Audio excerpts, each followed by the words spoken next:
वाहे गुरु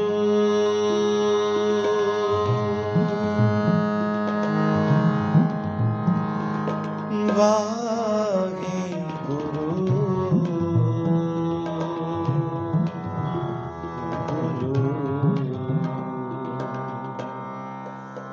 वाहे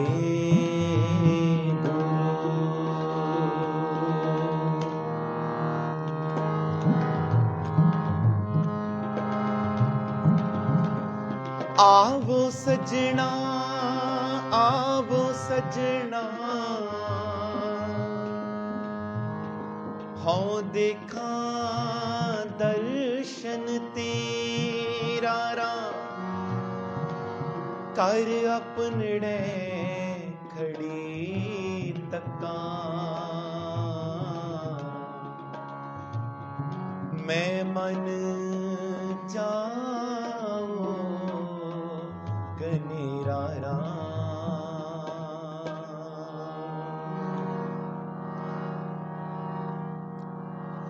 दीन दर्द दुख पंजना cut cut नाथ अनाथ शरण तुम्हारी आयो नानक के प्रभु साथ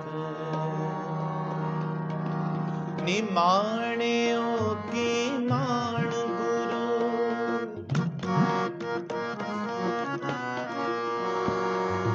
निमाण्यो के मान गुरु निताण्यो के ताण गुरु नियोटिया की ओट गुरु नियासरिया के आसरा तन तन श्री गुरु ग्रंथ साहिब जीओ महाराज।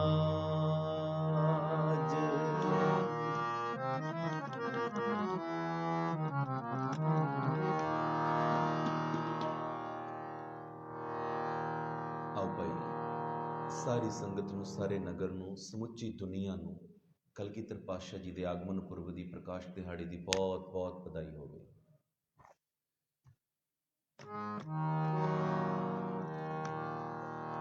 बधाइयां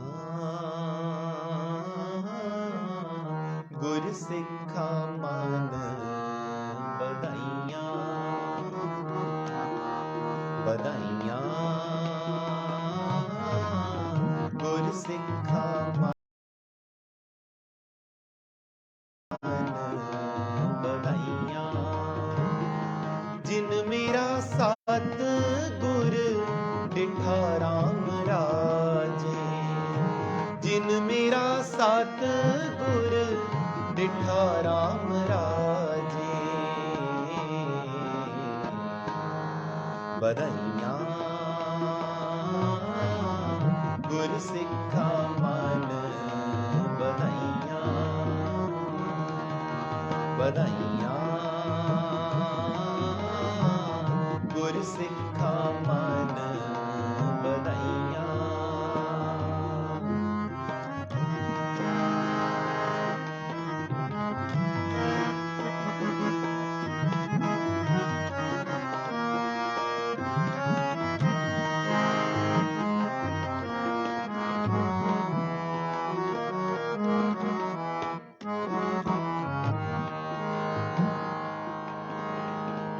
कोई कर गल सुनावे हर नाम की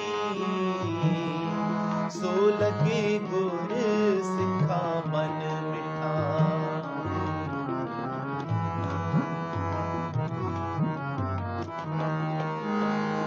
कोई कर गल सुनावे हर नाम की सो लगे गुर सिखा मन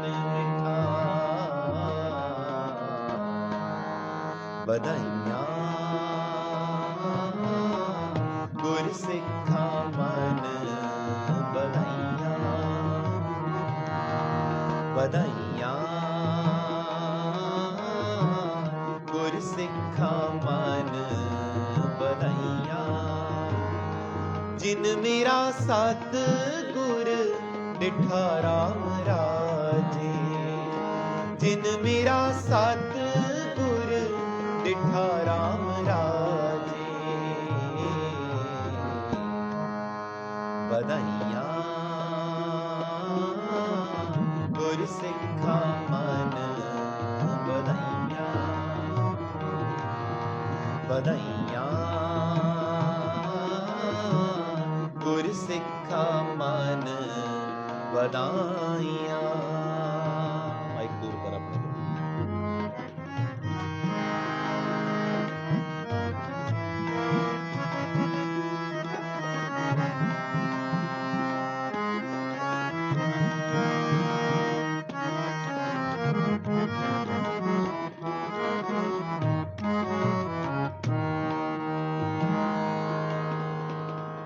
हर दर गए गुर सिख पहनाई है,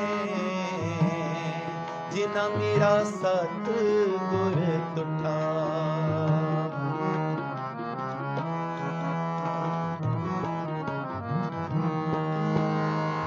हर दर गए गुर सिख पहनाई है, जिना मेरा सत गुर तुठा। बधाइयाँ गुर सिखा मन बधाइयाँ। बधाइयाँ गुर सिखा मन बधाइयाँ।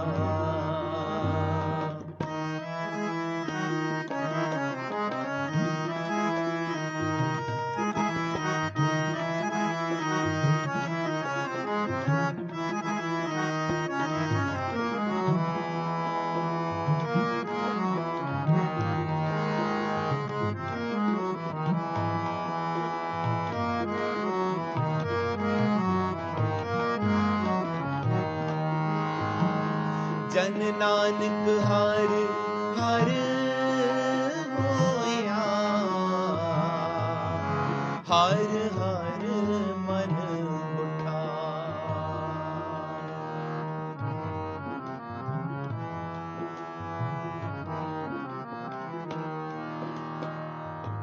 जन नानक हर हर होया,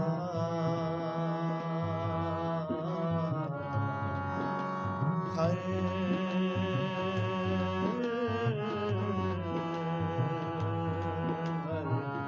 मन उठा। जन नानक हर हर होया, हर हर मन उठा। बधाइयाँ गुर सिखा मन बधाइयाँ। बधाइयाँ गुर सिखा मन बधाइयाँ। जिन मेरा सत गुर डिठा राम राजे, जिन मेरा सत गुर डिठा राम राजे। बधाइयाँ गुर सिखा मन बधाइयाँ। बधाइयाँ गुर सिखा मन बधाइयाँ। गुर सिखा मन बधाइयाँ। गुर सिखा मन बधाइयाँ। वाहिगुरु।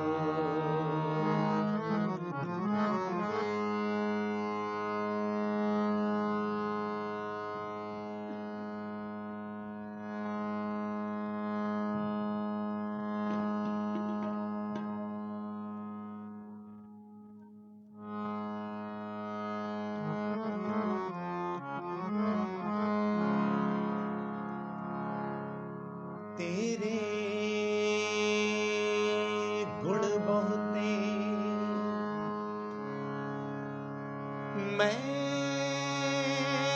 एक ना जानिया मैं मूर्ख किछ दीजे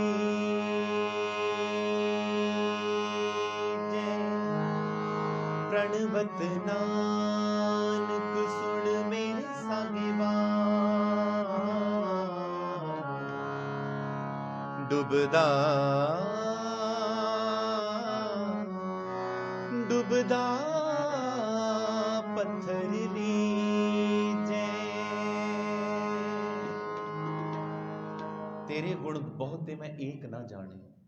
बेशक ਇਹ ਸ਼ਬਦ ਗੁਰੂ ਮਹਾਰਾਜ ਸੱਚੇ ਪਾਤਸ਼ਾਹ ਜੀ ਨੇ ਅਕਾਲ ਪੁਰਖ ਵਾਹਿਗੁਰੂ ਜੀ ਲਈ ਉਚਾਰਿਆ ਹੈ, ਪਰ ਇਸ ਸ਼ਬਦ ਨੂੰ ਅਗਰ ਅਸੀਂ ਗੁਰੂ ਗੋਬਿੰਦ ਸਿੰਘ ਮਹਾਰਾਜ ਨਾਲ ਜੋੜ ਕੇ ਵੀ ਗਾਈਏ ਨਾ, ਉਹਨਾਂ ਦੇ ਵੀ ਇੰਨੇ ਗੁਣ ਇੰਨੇ ਉਪਕਾਰ ਨੇ ਸਾਡੇ ਤੇ ਕਿ ਅਸੀਂ ਉਹਨਾਂ ਨੂੰ ਗਿਣ ਨਹੀਂ ਸਕਦੇ। ਆਖੋ ਸਤਨਾਮ ਸ਼੍ਰੀ ਵਾਹਿਗੁਰੂ। ਆਓ ਆਪਾਂ ਸਾਰੇ ਰਲ ਕੇ ਅੱਜ ਮੂਲ ਨਾਨਕਸ਼ਾਹੀ ਕੈਲੰਡਰ ਦੇ ਅਨੁਸਾਰ ਧੰਨ ਗੁਰੂ ਗੋਬਿੰਦ ਸਿੰਘ ਸਾਹਿਬ ਸੱਚੇ ਪਾਤਸ਼ਾਹ ਜੀ ਦਾ ਪ੍ਰਕਾਸ਼ ਦਿਹਾੜਾ ਮਨਾ ਰਹੇ ਹਾਂ। ਆਓ ਭਾਈ ਜੁੜ ਕੇ ਆਨੰਦ ਨਾਲ, ਤਕਰੀਬਨ ਘੰਟਾ ਕੋਈ ਆਪਣੇ ਕੋਲ ਜ਼ਿਆਦਾ ਸਮਾਂ ਨਹੀਂ, ਅਸੀਂ ਅੱਗੇ ਵੀ ਪ੍ਰੋਗਰਾਮ ਤੇ ਪਹੁੰਚਣਾ ਹੈ ਤੁਹਾਡੇ ਕੋਲ ਉੱਠ ਕੇ। ਸੋ ਇਸ 1 ਘੰਟੇ ਵਿੱਚ ਸੰਪੂਰਨ ਆਪਣਾ ਧਿਆਨ, ਪੂਰੀ ਕਨਸੈਂਟਰੇਸ਼ਨ ਆਪਣੀ ਤੁਸੀਂ ਕਲਗੀਧਰ ਪਾਤਸ਼ਾਹ ਨੂੰ ਦੇ ਦਿਓ। ਬਸ ਆਖੋ ਸਤਨਾਮ ਸ਼੍ਰੀ ਵਾਹਿਗੁਰੂ।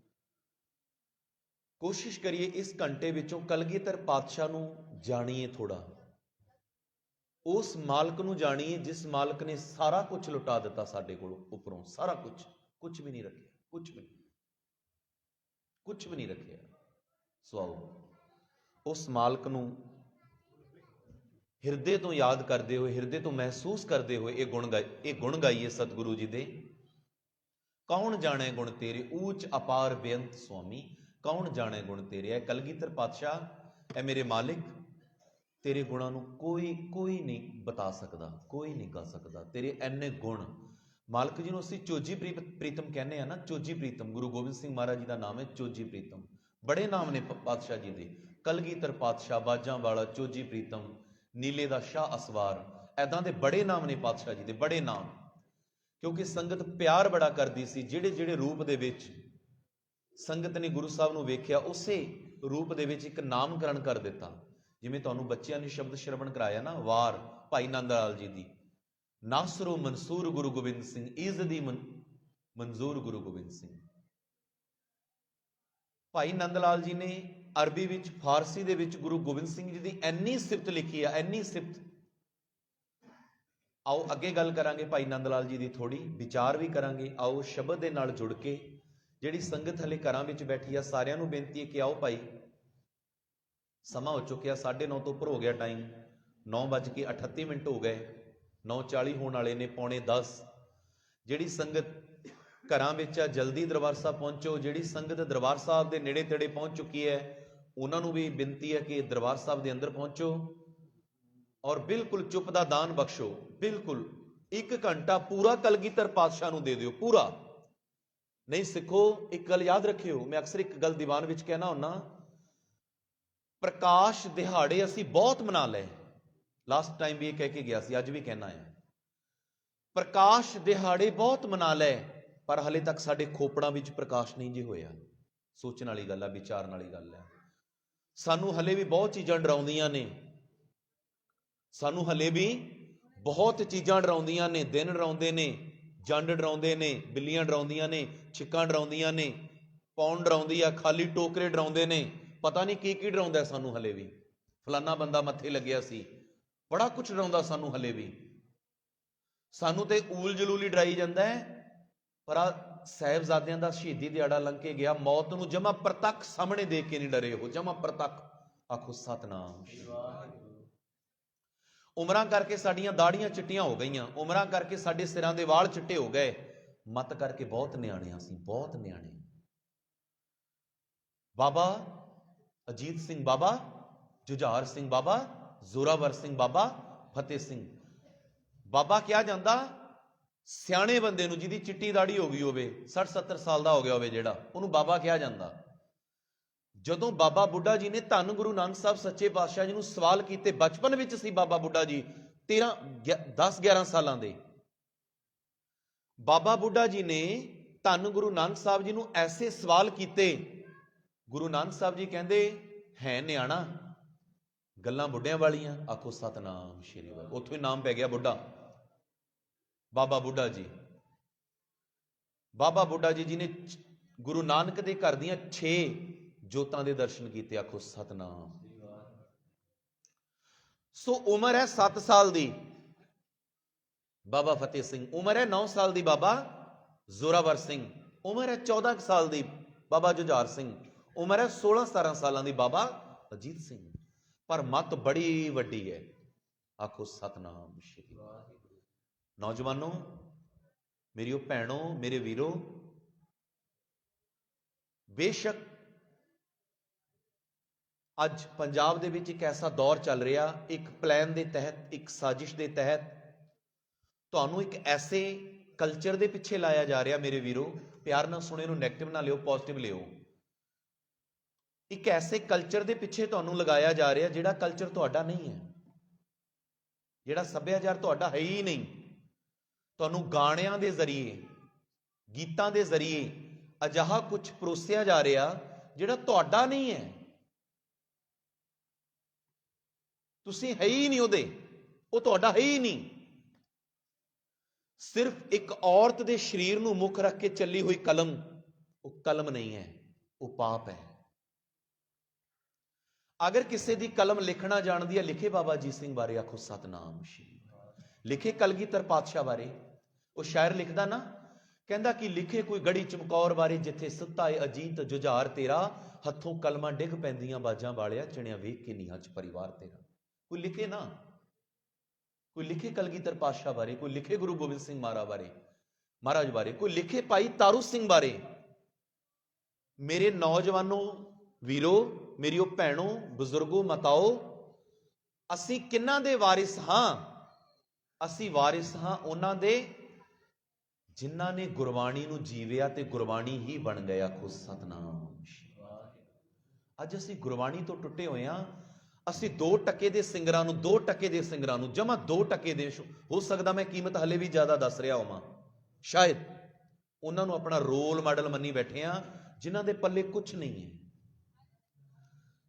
ਹੈਰਾਨੀ ਹੁੰਦੀ ਹੈ ਅੱਜ ਪੰਜਾਬ ਦੀ ਧਰਤੀ ਤੇ ਅਜਿਹੇ ਲੋਕ ਸਾਡੇ ਨੌਜਵਾਨਾਂ ਦੇ ਰੋਲ ਮਾਡਲ ਨੇ, ਜਿਨ੍ਹਾਂ ਵਿੱਚ ਡੱਕਾ ਨਹੀਂ ਹੈ ਕੱਢਣ ਪਾਉਣ ਨੂੰ, ਕੱਖ ਨਹੀਂ ਹੈ ਕੱਢਣ ਪਾਉਣ ਨੂੰ। ਅਜਿਹੇ ਲੋਕ ਰੋਲ ਮਾਡਲ ਨੇ। ਕੁਝ ਚੰਗੇ ਸਿੰਗਰ ਨੇ ਸਰਤਾਜ ਵਰਗੇ, ਜਿਨ੍ਹਾਂ ਦੀ ਕਲਮ ਵੀ ਚੰਗਾ ਲਿਖਦੀ ਹੈ, ਜਿਨ੍ਹਾਂ ਦੀ ਕਲਮ ਕੁਛ ਨਾ ਕੁਛ ਦਿੰਦੀ ਹੈ ਤੁਹਾਨੂੰ। ਪਰ ਕੁਝ, ਮੈਂ ਨਾਮ ਨਹੀਂ ਲੈਣਾ, ਤੁਸੀਂ ਸਮਝੋ, ਕੁਝ ਸਿਰਫ ਗਨ ਕਲਚਰ ਨੂੰ ਪ੍ਰਮੋਟ ਕਰਨਾ, ਹਥਿਆਰਾਂ ਨੂੰ ਪ੍ਰਮੋਟ ਕਰਨਾ, ਬਦਮਾਸ਼ੀ ਨੂੰ ਪ੍ਰਮੋਟ ਕਰਨਾ, ਸ਼ਰੀਰਾਂ ਨੂੰ ਪ੍ਰਮੋਟ ਕਰਨਾ, ਇਹ ਕਾਹਦੀ ਗਾਇਕੀ ਹੈ? ਮੈਂ ਇੱਕ ਮਿਊਜ਼ਿਕ ਟੀਚਰ ਹਾਂ। ਮੇਰੇ ਕੋਲ 5 ਸਾਲ ਤੋਂ ਲੈ ਕੇ 63 ਸਾਲ ਤੱਕ, 65 ਸਾਲ ਤੱਕ ਦੇ ਲੋਕ ਸਿੱਖਣ ਆਉਂਦੇ ਨੇ। ਸੈਂਕੜੇ ਵਿਦਿਆਰਥੀ ਸਿੱਖਦੇ ਨੇ, ਦੇਸ਼ ਵਿੱਚ ਵੀ ਸਿੱਖਦੇ ਨੇ, ਵਿਦੇਸ਼ਾਂ ਤੋਂ ਵੀ ਆਨਲਾਈਨ ਸਿੱਖਦੇ ਨੇ। ਜਿੱਥੇ ਤੱਕ ਮੈਂ ਸੰਗੀਤ ਨੂੰ ਜਾਣਦਾ, ਸਾਡੇ ਸੰਗੀਤ ਵਿੱਚ ਇੱਕ ਕਿਹਾ ਜਾਂਦਾ ਵੀ music is the soul of life. ਸੰਗੀਤ ਜ਼ਿੰਦਗੀ ਦੀ ਆਤਮਾ ਹੈ। ਸੰਗੀਤ ਰੂਹ ਦੀ ਖੁਰਾਕ ਹੈ। ਕਿ ਰੂਹ ਦੀ ਖੁਰਾਕ ਠਾਠਾ ਹੁੰਦੀ ਹੈ? ਬੋਲੋ, ਕਿ ਰੂਹ ਦੀ ਖੁਰਾਕ ਹੁੰਦੀ ਹੈ ਚੱਕ ਲੋ, ਧਰ ਲੋ, ਐਂ ਕਰ ਦੂੰ ਮੈਂ ਤੇਰਾ, ਐਂ ਕਰ ਦੂੰ, ਨਹੀਂ ਤੂੰ ਮੇਰਾ ਐਂ ਕਰਦੀ, ਮੈਂ ਤੇਰਾ ਐਂ ਕਰ ਦੂੰ। ਹੈਰਾਨੀ ਹੁੰਦੀ ਹੈ ਸਾਡੇ ਨੌਜਵਾਨਾਂ ਦੇ ਇਹੋ ਜਿਹੇ ਰੋਲ ਮਾਡਲ। ਹੈਰਾਨੀ ਹੁੰਦੀ ਹੈ। ਸਮਝੀਏ ਅਸੀਂ ਕੌਣ ਆ? ਅਸੀਂ ਕੌਣ ਆ? ਆਪਣੇ ਆਪ ਨੂੰ ਮਿਲੀਏ, ਆਪਣੇ ਆਪ ਨੂੰ ਮਿਲੀਏ ਵੀ ਅਸੀਂ ਕੌਣ ਆ। ਕੌਣ ਸੀ ਬਾਬਾ ਅਜੀਤ ਸਿੰਘ? ਬਸ ਇੱਥੇ ਹੀ ਖੜ ਕੇ ਸੋਚ ਲਿਓ ਕਦੇ 5 ਮਿੰਟ ਨੌਜਵਾਨੋ, ਵੀ ਕੌਣ ਸੀ ਬਾਬਾ ਅਜੀਤ ਸਿੰਘ? ਬਾਬਾ ਅਜੀਤ ਸਿੰਘ ਵੀ ਦਸਤਾਰ ਸਜਾਉਂਦੇ ਸੀ, ਬਾਦਸ਼ਾਹ ਦੇ ਪੁੱਤਰ ਸੀ, ਰਾਜਿਆਂ ਦੇ, ਆਮ ਬਾਦਸ਼ਾਹਾਂ ਦੇ ਪੁੱਤਰ ਤਾਂ ਮਹਿਲਾਂ ਵਿੱਚ ਰਹਿੰਦੇ ਨੇ, ਉਹ ਤੇ ਕਿਲਿਆਂ ਵਿੱਚ ਰਹਿੰਦੇ ਸੀ। ਆਖੋ ਸਤਨਾਮ ਸ਼੍ਰੀ ਵਾਹਿਗੁਰੂ। 5 ਕਿਲੇ ਬਣਾਏ ਪਾਤਸ਼ਾਹ ਜੀ ਨੇ ਅਨੰਦਪੁਰ ਸਾਹਿਬ ਦੀ ਧਰਤੀ ਤੇ, 5। ਉਹ ਤੇ ਕਿਲਿਆਂ ਦੇ ਮਾਲਕ ਸੀ। ਕੀ ਅਜੀਤ ਸਿੰਘ ਦੇ ਮਨ ਵਿੱਚ ਫੁਰਨੇ ਨਹੀਂ ਉੱਠਦੇ ਹੋਣੇ? ਬੋਲੋ। ਨੌਜਵਾਨ ਸੀ, 16-17 ਸਾਲਾਂ ਦਾ ਸੀ, ਪਰ ਨਹੀਂ, ਉਹ ਜ਼ਿੰਮੇਵਾਰ ਹੀ ਇੰਨੇ ਸੀ। ਉਹਨਾਂ ਦੇ ਮਨ 'ਚ ਅਗਰ ਫੁਰਨੇ ਵੀ ਉੱਠਦੇ ਸੀ ਗੁਰਬਾਣੀ ਦੇ, ਗੱਤਕੇ ਦੇ, ਤਲਵਾਰਬਾਜ਼ੀ ਦੇ, ਘੋੜਸਵਾਰੀ ਦੇ, ਗੁਰੂ ਪਿਤਾ ਜੀ ਦੇ ਹੁਕਮ ਦੇ ਵਿੱਚ ਜਿਉਣ ਦੇ ਮਰਨ ਦੇ। ਆਖੋ ਸਤਨਾਮ। ਆਹ ਫੁਰਨੇ ਸੀ ਉਹਨਾਂ ਦੇ ਮਨ ਦੇ ਵਿੱਚ। ਸਾਡੇ ਮਨ 'ਚ ਕਦੇ ਫੁਰਨਾ ਨਹੀਂ ਉੱਠਿਆ ਵੀ ਉੱਠ ਕੇ ਜਪਜੀ ਸਾਹਿਬ ਹੀ ਪੜ੍ਹ ਲਈਏ ਕਦੇ। ਮੋਬਾਈਲ ਦੇ ਨਾਲ 8 ਘੰਟੇ ਕੰਟੀਨਿਊ ਬਿਤਾਉਣ ਵਾਲੇ ਲੋਕ, ਲੈਪਟਾਪ ਦੇ ਉੱਪਰ ਸਾਰਾ ਡਾਟਾ ਖਤਮ ਕਰਨ ਵਾਲੇ, ਮੋਬਾਈਲ ਦੇ ਉੱਪਰ ਸਾਰਾ ਡਾਟਾ। ਕਈ ਇਦਾਂ ਦੇ ਲੋਕ ਵੇਖੇ ਨੇ, ਮੈਨੂੰ ਨੌਜਵਾਨ ਮਿਲਦੇ ਆ, ਮੈਂ ਪੁੱਛਦਾ ਵੀ ਬੇਟਾ ਤੂੰ ਰਾਤ ਨਾ, ਮੈਂ 12:30 ਪ੍ਰੋਗਰਾਮ ਤੋਂ ਆਇਆ ਸੀ ਵਾਪਸ, ਤੂੰ ਆਨਲਾਈਨ ਬੈਠਾ ਸੀ, 11:30 ਵਜੇ ਤੂੰ ਆਨਲਾਈਨ ਬੈਠਾ ਸੀ। ਕਹਿੰਦਾ ਸਰ ਹਜੇ ਕੁਝ MB ਡਾਟਾ ਬਚਿਆ ਸੀ। ਮੈਂ ਕਿਹਾ ਚੱਲ ਪੂਰਾ ਕਰਕੇ ਸੌਂਦੇ ਆ। ਹੱਦ ਹੋ ਗਈ। ਦੇਖ ਲਓ ਸੋਚ, ਕਿਸੇ ਨੂੰ 1.5 GB ਮਿਲਦਾ, ਕਿਸੇ ਨੂੰ 2 GB ਮਿਲਦਾ। ਉਹਦਾ ਜਵਾਬ ਇੱਕ ਮੁੰਡੇ ਦਾ, ਮੈਂ ਕਿਹਾ ਵੀ ਬੇਟਾ 11:30 ਮੈਂ ਪ੍ਰੋਗਰਾਮ ਤੋਂ ਵਾਪਸ ਆਇਆ, ਮੈਂ ਆ ਕੇ ਕੁਝ ਚੈੱਕ ਕੀਤਾ WhatsApp ਤੇ, ਕਿਉਂਕਿ ਮੈਂ WhatsApp ਨੂੰ ਜਾਣਕਾਰੀ ਲਈ ਯੂਜ਼ ਕਰਦਾ, ਮੈਂ Facebook ਨੂੰ ਇੱਕ ਪਲੇਟਫਾਰਮ ਮੰਨਦਾ ਆਪਣੀ ਗੱਲ ਰੱਖਣ ਦਾ, ਨਾ ਕਿ ਮੈਂ ਸਿਰਫ ਉੱਥੇ ਫੋਟੋਆਂ ਪਾਉਣੀਆਂ ਹੁੰਦੀਆਂ ਜਾਂ ਫੋਟੋਆਂ ਨੂੰ ਲਾਈਕ ਕਰਨਾ ਹੁੰਦਾ। WhatsApp, Facebook ਜਾਂ ਐਨੀ ਜੋ ਵੀ ਸੋਸ਼ਲ ਮੀਡੀਆ ਦੇ ਐਪਸ ਨੇ, ਟੋਟਲੀ ਸੋਸ਼ਲ ਮੀਡੀਆ ਹੈ, ਉਹ ਇੱਕ ਪਲੇਟਫਾਰਮ ਹੈ, ਇੱਕ ਐਸਾ ਸਟੇਸ਼ਨ ਹੈ ਜਿੱਥੋਂ ਤੁਸੀਂ ਆਪਣੀ ਗੱਲ ਰੱਖ ਕੇ ਪੂਰੀ ਦੁਨੀਆ ਤੱਕ ਪਹੁੰਚਾ ਸਕਦੇ ਹੋ। ਔਰ ਅਸੀਂ ਤਾਂ ਕੁਝ ਹੋਰ ਹੀ ਤਰੀਕੇ ਨਾਲ ਵਰਤ ਰਹੇ ਹਾਂ, ਹੋਰ ਹੀ ਤਰੀਕੇ ਨਾਲ। ਉਹ ਕਹਿੰਦਾ ਵੀ ਕੁਝ MB ਡਾਟਾ ਬਾਕੀ ਸੀ, ਮੈਂ ਕਿਹਾ ਚਲੋ ਖਤਮ ਕਰਕੇ ਸੌਂਦੇ ਆ। ਇੱਥੋਂ ਤੱਕ ਸੋਚ ਹੈ ਸਾਡੀ ਬਸ। ਤੇ ਤਾਂ ਹੀ ਫਿਰ ਅੰਦਾਜ਼ਾ ਲਾ ਲਓ ਵੀ ਸਾਡੇ ਪਿੰਡਾਂ ਚੋਂ ਕਿੰਨੇ ਕੁ PCS ਨਿਕਲ ਰਹੇ ਨੇ, ਕਿੰਨੇ ਕੁ IPS, ਕਿੰਨੇ ਕੁ IAS ਨਿਕਲ ਰਹੇ ਨੇ। ਕੁੜੀਆਂ ਸਾਡੀਆਂ ਆਈਲੈਟਸ ਕਰ ਲੈਂਦੀਆਂ ਨੇ, ਮੁੰਡਿਆਂ ਤੋਂ ਤਾਂ ਉਹ ਵੀ ਨਹੀਂ ਨਿਕਲਦਾ। ਕੀ ਕਹਿਣਾ, 100 ਚੋਂ ਇੱਕ ਅੱਧਾ ਕੋਈ ਕੱਢ ਜੇ। 6 ਬੈਂਡਾਂ ਜੋਗੇ ਵੀ ਨਹੀਂ ਹੈਗੇ ਤਾਂ। ਕੁੜੀਆਂ ਤੋਂ ਨਿਕਲਦੇ ਨੇ 6 ਬੈਂਡ, 6.5 ਬੈਂਡ, 7 ਬੈਂਡ, ਉਹ ਤੋਂ ਬਾਅਦ ਸੌਦੇ ਹੁੰਦੇ ਆ, ਸਾਰਿਆਂ ਨੂੰ ਹੀ ਪਤਾ ਹੈ। ਇੰਨੇ ਲੱਖ 'ਚ ਇਹ ਪੰਜਾਬ ਦੇ ਹਾਲਾਤ ਨੇ, ਬਦਲਣੇ ਪੈਣਗੇ। ਜੇ ਇਹੀ ਐਵਰੇਜ ਦੇ ਹਿਸਾਬ ਨਾਲ ਬਜ਼ੁਰਗੋ ਸਾਡੇ ਬੱਚੇ ਬਾਹਰ ਜਾਂਦੇ ਰਹੇ ਨਾ, ਹੁਣ ਤੇ ਅਸੀਂ ਲੜ ਲਏ ਮੋਦੀ ਨਾਲ, ਜ਼ਮੀਨਾਂ ਛੜਾ ਲਈਆਂ ਕੁਝ ਟਾਈਮ ਲਈ ਸ਼ਬਦ ਵਰਤਿਆ ਮੈਂ, ਯਾਦ ਰੱਖਿਓ। ਉਹਨਾਂ ਦੇ ਮਨਸੂਬੇ ਸਾਫ਼ ਨਹੀਂ ਨੇ। ਚੋਣਾਂ ਸੀ ਸ਼ਾਇਦ ਤਾਂ ਪਿੱਛੇ ਹਟ ਗਏ। ਉਹ ਤਾਂ ਕਹਿ ਵੀ ਚੁੱਕਿਆ ਤੋਮਰ ਮਹਾਰਾਸ਼ਟਰ ਦੇ ਵਿੱਚ, ਕਹਿੰਦਾ 1 ਕਦਮ ਪਿੱਛੇ ਹਟਿਆ ਚੋਣਾਂ ਕਰਕੇ, ਅਸੀਂ ਵਧਾਂਗੇ ਕਦਮ ਅੱਗੇ। ਸੁਚੇਤ ਰਹੋ, ਜਾਗਦੇ ਰਹੋ, ਸੋਇਓ ਨਾ। 750 ਤੋਂ ਜ਼ਿਆਦਾ ਜਾਨਾਂ ਗਵਾਈਆਂ ਨੇ। ਤੁਸੀਂ ਮਾਮੂਲੀ ਜੀ ਗੱਲ ਨਹੀਂ ਹੈਗੀ, 750 ਬਹੁਤ ਵੱਡੀ ਸੰਖਿਆ ਹੁੰਦੀ ਹੈ। ਕਿੰਨਾ ਟਾਈਮ ਤੁਸੀਂ ਉੱਥੇ ਦਿੱਲੀ ਬਾਰਡਰਾਂ ਤੇ ਰੁਲਦੇ ਰਹੇ ਹੋ। ਪਿੱਛੇ ਕਿਸੇ ਦਾ ਜਵਾਕ ਜੰਮ ਗਿਆ, ਕਿਸੇ ਦਾ ਕੋਈ ਜੰਮ ਗਿਆ, ਕਿਸੇ ਦਾ ਕੋਈ ਮਰ ਗਿਆ, ਅਸੀਂ ਦਿੱਲੀ ਰੁਲਦੇ ਰਹੇ ਹਾਂ। ਭੁੱਲਿਓ ਨਾ ਕੁਝ ਵੀ, ਯਾਦ ਰੱਖਿਓ, ਪ੍ਰੈਜ਼ੈਂਟ ਮਾਈਂਡ ਰਹੋ, ਸੁਚੇਤ ਰਹੋ, ਜਾਗਦੇ ਰਹੋ। ਜੇ ਇਸੇ ਔਸਤਨ ਨਾਲ ਸਾਡੇ ਬੱਚੀਆਂ ਬਾਹਰ ਜਾਂਦੇ ਰਹੇ, ਆਉਣ ਵਾਲੇ ਕੁਝ ਸਾਲਾਂ 'ਚ ਉਹਨਾਂ ਨੂੰ ਕੋਈ ਬਿੱਲ ਵੀ ਬਣਾਉਣ ਦੀ ਲੋੜ ਨਹੀਂ ਪੈਣੀ। ਕਿਉਂਕਿ ਜਿਹੜੀ ਜਾਗਦੀ ਮਾਨਸਿਕਤਾ ਆ, ਜਿਹੜੀ ਮਾਨਸਿਕਤਾ ਵਿੱਚ ਵਿਰੋਧ ਹੈ, ਜਿਹੜੀ ਮਾਨਸਿਕਤਾ ਵਿੱਚ ਗਿਆਨ ਹੈ, ਜਿਹੜੀ ਮਾਨਸਿਕਤਾ ਵਿੱਚ ਤਰਕ ਹੈ, ਜਿਹੜੀ ਮਾਨਸਿਕਤਾ ਦੇ ਵਿੱਚ ਜੋਸ਼ ਹੈ, ਵਿਰੋਧ ਹੈ, ਜਜ਼ਬਾ ਆ, ਜਨੂਨ ਹੈ, ਉਹ ਤੇ ਬਾਹਰ ਚਲੀ ਜਾਣੀ ਹੈ। ਮਲਾਈ ਪਿੱਛੇ ਕੀ ਰਹਿ ਜਾਣੀ ਹੈ? ਲੱਸੀ ਤੇ ਕਈ ਕੰਮ ਆ ਜਾਂਦੀ ਹੈ ਭੈਣੋ। ਪਿੱਛੇ ਉਹ ਲੋਕ ਬਚਣਗੇ ਜਿਨ੍ਹਾਂ ਨੂੰ ਜਿਹੜੇ ਮਰਜ਼ੀ ਕੀਲੇ ਬੰਨ ਦੋ, ਉੱਥੇ ਬੰਨੇ ਜਾਣਗੇ ਉਹ।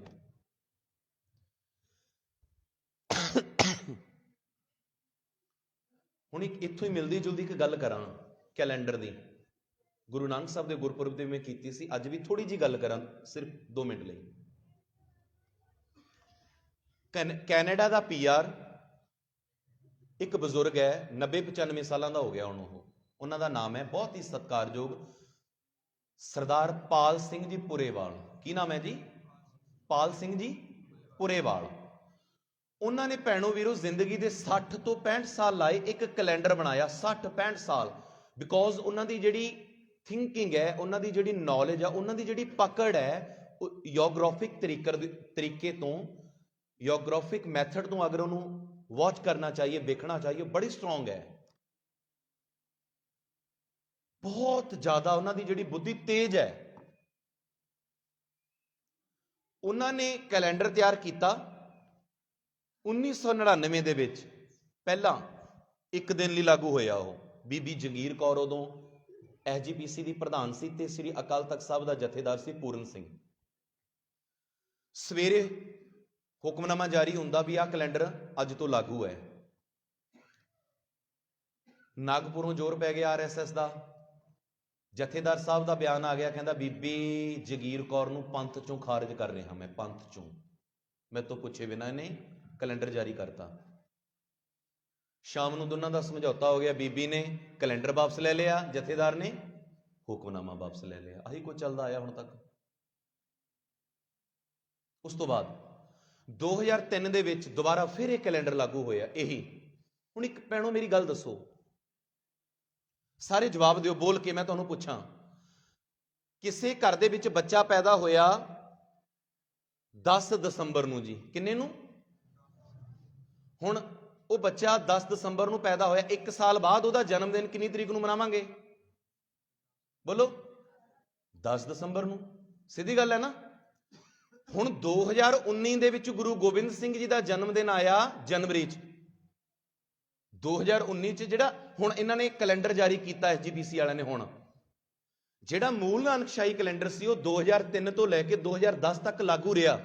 ਪ੍ਰਧਾਨ ਜੀ 2003 ਤੋਂ ਲੈ ਕੇ 2010 ਤੱਕ 7 ਸਾਲ, ਲਗਭਗ 6.5 ਸਾਲ ਤੋਂ ਲੈ ਕੇ 7 ਸਾਲ ਉਹ ਕੈਲੰਡਰ ਲਾਗੂ ਰਿਹਾ। ਉਹਦੇ ਵਿੱਚ ਤਰੀਕਾਂ ਨਿਰਧਾਰਿਤ ਕੀਤੀਆਂ ਗਈਆਂ, ਜਿਵੇਂ 5 ਜਨਵਰੀ ਅੱਜ ਗੁਰੂ ਗੋਬਿੰਦ ਸਿੰਘ ਜੀ ਦਾ ਪ੍ਰਕਾਸ਼ ਦਿਹਾੜਾ, ਸਾਡੇ ਬੱਚੇ ਨੂੰ ਪਤਾ ਲੱਗੇ ਵੀ ਅੱਜ 5 ਜਨਵਰੀ ਮੇਰੇ ਗੁਰੂ ਦਾ ਪ੍ਰਕਾਸ਼ ਦਿਹਾੜਾ ਹੈ। ਉਹਦੇ ਵਿੱਚ ਸਾਰੀਆਂ ਡੇਟਾਂ ਤੈਅ ਕਰਤੀਆਂ, ਗੁਰੂ ਨਾਨਕ ਤੋਂ ਲੈ ਸਾਰੇ ਸ਼ਹੀਦੀ ਦਿਹਾੜੇ, ਸਾਰੇ ਗੁਰਪੁਰਬ ਸਾਰੇ ਤੈਅ ਕਰਤੇ। ਉਸ ਤੋਂ ਬਾਅਦ ਫਿਰ 2010 ਚ ਫਿਰ ਇਹਨਾਂ ਨੇ ਉਹੀ ਬਾਹਮਣ ਦਾ ਕੈਲੰਡਰ ਜਾਰੀ ਕਰ ਦਿੱਤਾ। ਹੁਣ ਬਾਹਮਣ ਦੇ ਕੈਲੰਡਰ ਦੇ ਅਨੁਸਾਰ 2019 ਦੇ ਵਿੱਚ 2 ਵਾਰ, 2019 ਦੇ ਵਿੱਚ ਵੀ ਦਸੰਬਰ ਚ ਆਇਆ, 2020 ਦੇ ਵਿੱਚ ਜਨਵਰੀ ਚ ਆਇਆ, ਫਿਰ ਦਸੰਬਰ ਚ ਆ ਗਿਆ। 2021 ਚ ਗੁਰਪੁਰਬ ਆਇਆ ਹੀ ਨਹੀਂ ਗੁਰੂ ਗੋਬਿੰਦ ਸਿੰਘ ਦਾ, ਲਾ ਲਓ ਸਾਹਿਬ। 2021 ਚ ਗੁਰੂ ਗੋਬਿੰਦ ਸਿੰਘ ਜੀ ਦਾ ਗੁਰਪੁਰਬ ਆਇਆ ਹੀ ਨਹੀਂ, ਕਿਉਂਕਿ ਜਨਵਰੀ ਚ ਆ ਗਿਆ, ਦਸੰਬਰ ਚ ਆ ਗਿਆ, 21 ਦੇ ਚ, 20 ਦੇ ਚ।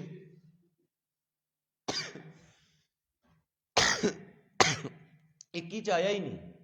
ਹੁਣ ਜਿਹੜੇ ਸਾਡੇ ਭੈਣ ਭਰਾ ਫੋਰਨ ਵਿੱਚ ਰਹਿੰਦੇ ਨੇ, ਅਮਰੀਕਾ ਕੈਨੇਡਾ ਰਹਿੰਦੇ ਨੇ, ਅਗਰ ਉੱਥੋਂ ਦੀਆਂ ਸਰਕਾਰਾਂ ਕਹਿਣ ਵੀ ਤੁਹਾਡੀ ਆਬਾਦੀ ਬਹੁਤ ਵੱਡੀ ਆ, ਤੁਸੀਂ ਸਾਡੀਆਂ ਸਰਕਾਰਾਂ ਵਿੱਚ ਵੀ ਸ਼ਾਮਲ ਹੋ ਗਏ, MP ਬਣ ਗਏ, ਮੇਅਰ ਬਣ ਗਏ, ਮੰਤਰੀ ਬਣ ਗਏ, ਵੀ ਲਿਆਓ ਤੁਹਾਡੇ ਕੁਝ ਮੁੱਖ ਗੁਰੂਆਂ ਦੇ ਨਾਮ ਦਿਓ ਸਾਨੂੰ, ਤਰੀਕਾਂ ਦਿਓ, ਉਹਨਾਂ ਦੀਆਂ ਜਨਮ ਤਰੀਕਾਂ ਅਸੀਂ ਉਹਨਾਂ ਦੀ ਛੁੱਟੀ ਕਰਾਂਗੇ, ਉਹਨਾਂ ਦੇ ਪ੍ਰਕਾਸ਼ ਪੁਰਬ ਦੀ, ਉਹਨਾਂ ਦੇ ਬਰਥਡੇ ਦੀ ਅਸੀਂ ਛੁੱਟੀ ਕਰਾਂਗੇ। ਹੁਣ SGPC ਦੇ ਕੈਲੰਡਰ ਦੇ ਅਨੁਸਾਰ ਉਹ ਕਹਿ ਦੇਣਗੇ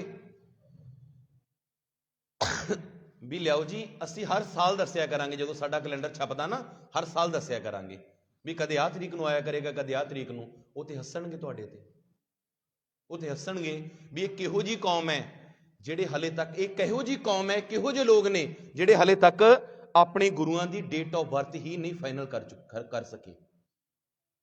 ਹੈਰਾਨੀ ਹੁੰਦੀ ਹੈ। ਔਰ ਇੱਕ ਹੋਰ ਗੱਲ ਦੱਸਦਾ, ਪਾਲ ਸਿੰਘ ਪੁਰੇਵਾਲ ਜੀ ਦਾ ਛਾਪਿਆ ਹੋਇਆ ਕੈਲੰਡਰ ਹਰ ਸਾਲ ਛਪਦਾ, ਜਾਗਦੀ ਮਾਨਸਿਕਤਾ ਵਾਲੇ ਗੁਰਸਿੱਖ ਉਹਨੂੰ ਘਰਾਂ ਵਿੱਚ ਲਾਉਂਦੇ ਨੇ, ਸਾਰੇ ਸ਼ਹੀਦੀ ਦਿਹਾੜੇ, ਸਾਰੇ ਪ੍ਰਕਾਸ਼ ਦਿਹਾੜੇ ਉਸੇ ਦੇ ਅਨੁਸਾਰ ਮਨਾਉਂਦੇ ਨੇ। ਜੰਮੂ ਕਸ਼ਮੀਰ, ਜੰਮੂ ਦੇ ਵਿੱਚ 95% ਗੁਰਸਿੱਖ ਉਸ ਕੈਲੰਡਰ ਦੇ ਅਨੁਸਾਰ ਪ੍ਰਕਾਸ਼ ਦਿਹਾੜੇ ਮਨਾਉਂਦੇ ਨੇ ਜੀ, 95%। ਔਰ ਜਦ ਮੁਸਲਮਾਨਾਂ ਨੇ, ਹੁਣ ਇੱਕ ਗੱਲ ਸੁਣਿਓ ਬੜੇ ਧਿਆਨ ਨਾਲ, ਜਦ ਮੁਸਲਮਾਨਾਂ ਨੇ ਵੇਖਿਆ ਵੀ ਜਿਹੜਾ ਪਾਲ ਸਿੰਘ ਪੁਰੇਵਾਲ ਦਾ ਨਾਂ ਦਾ ਬੰਦਾ ਹੈ ਬੜਾ ਵਿਦਵਾਨ ਹੈ, ਇਹਦੀ ਨਕਸ਼ਤਰਾਂ ਦੇ ਉੱਪਰ ਬੜੀ ਪਕੜ ਹੈ, ਉਹ ਇਕੱਠੇ ਹੋ ਕੇ ਵਿਦਵਾਨ ਇਸਲਾਮ ਦੇ ਮੁਸਲਮਾਨ ਪਾਲ ਸਿੰਘ ਪੁਰੇਵਾਲ ਕੋਲੇ ਆਏ, ਕਹਿੰਦੇ ਪੁਰੇਵਾਲ ਸਾਹਿਬ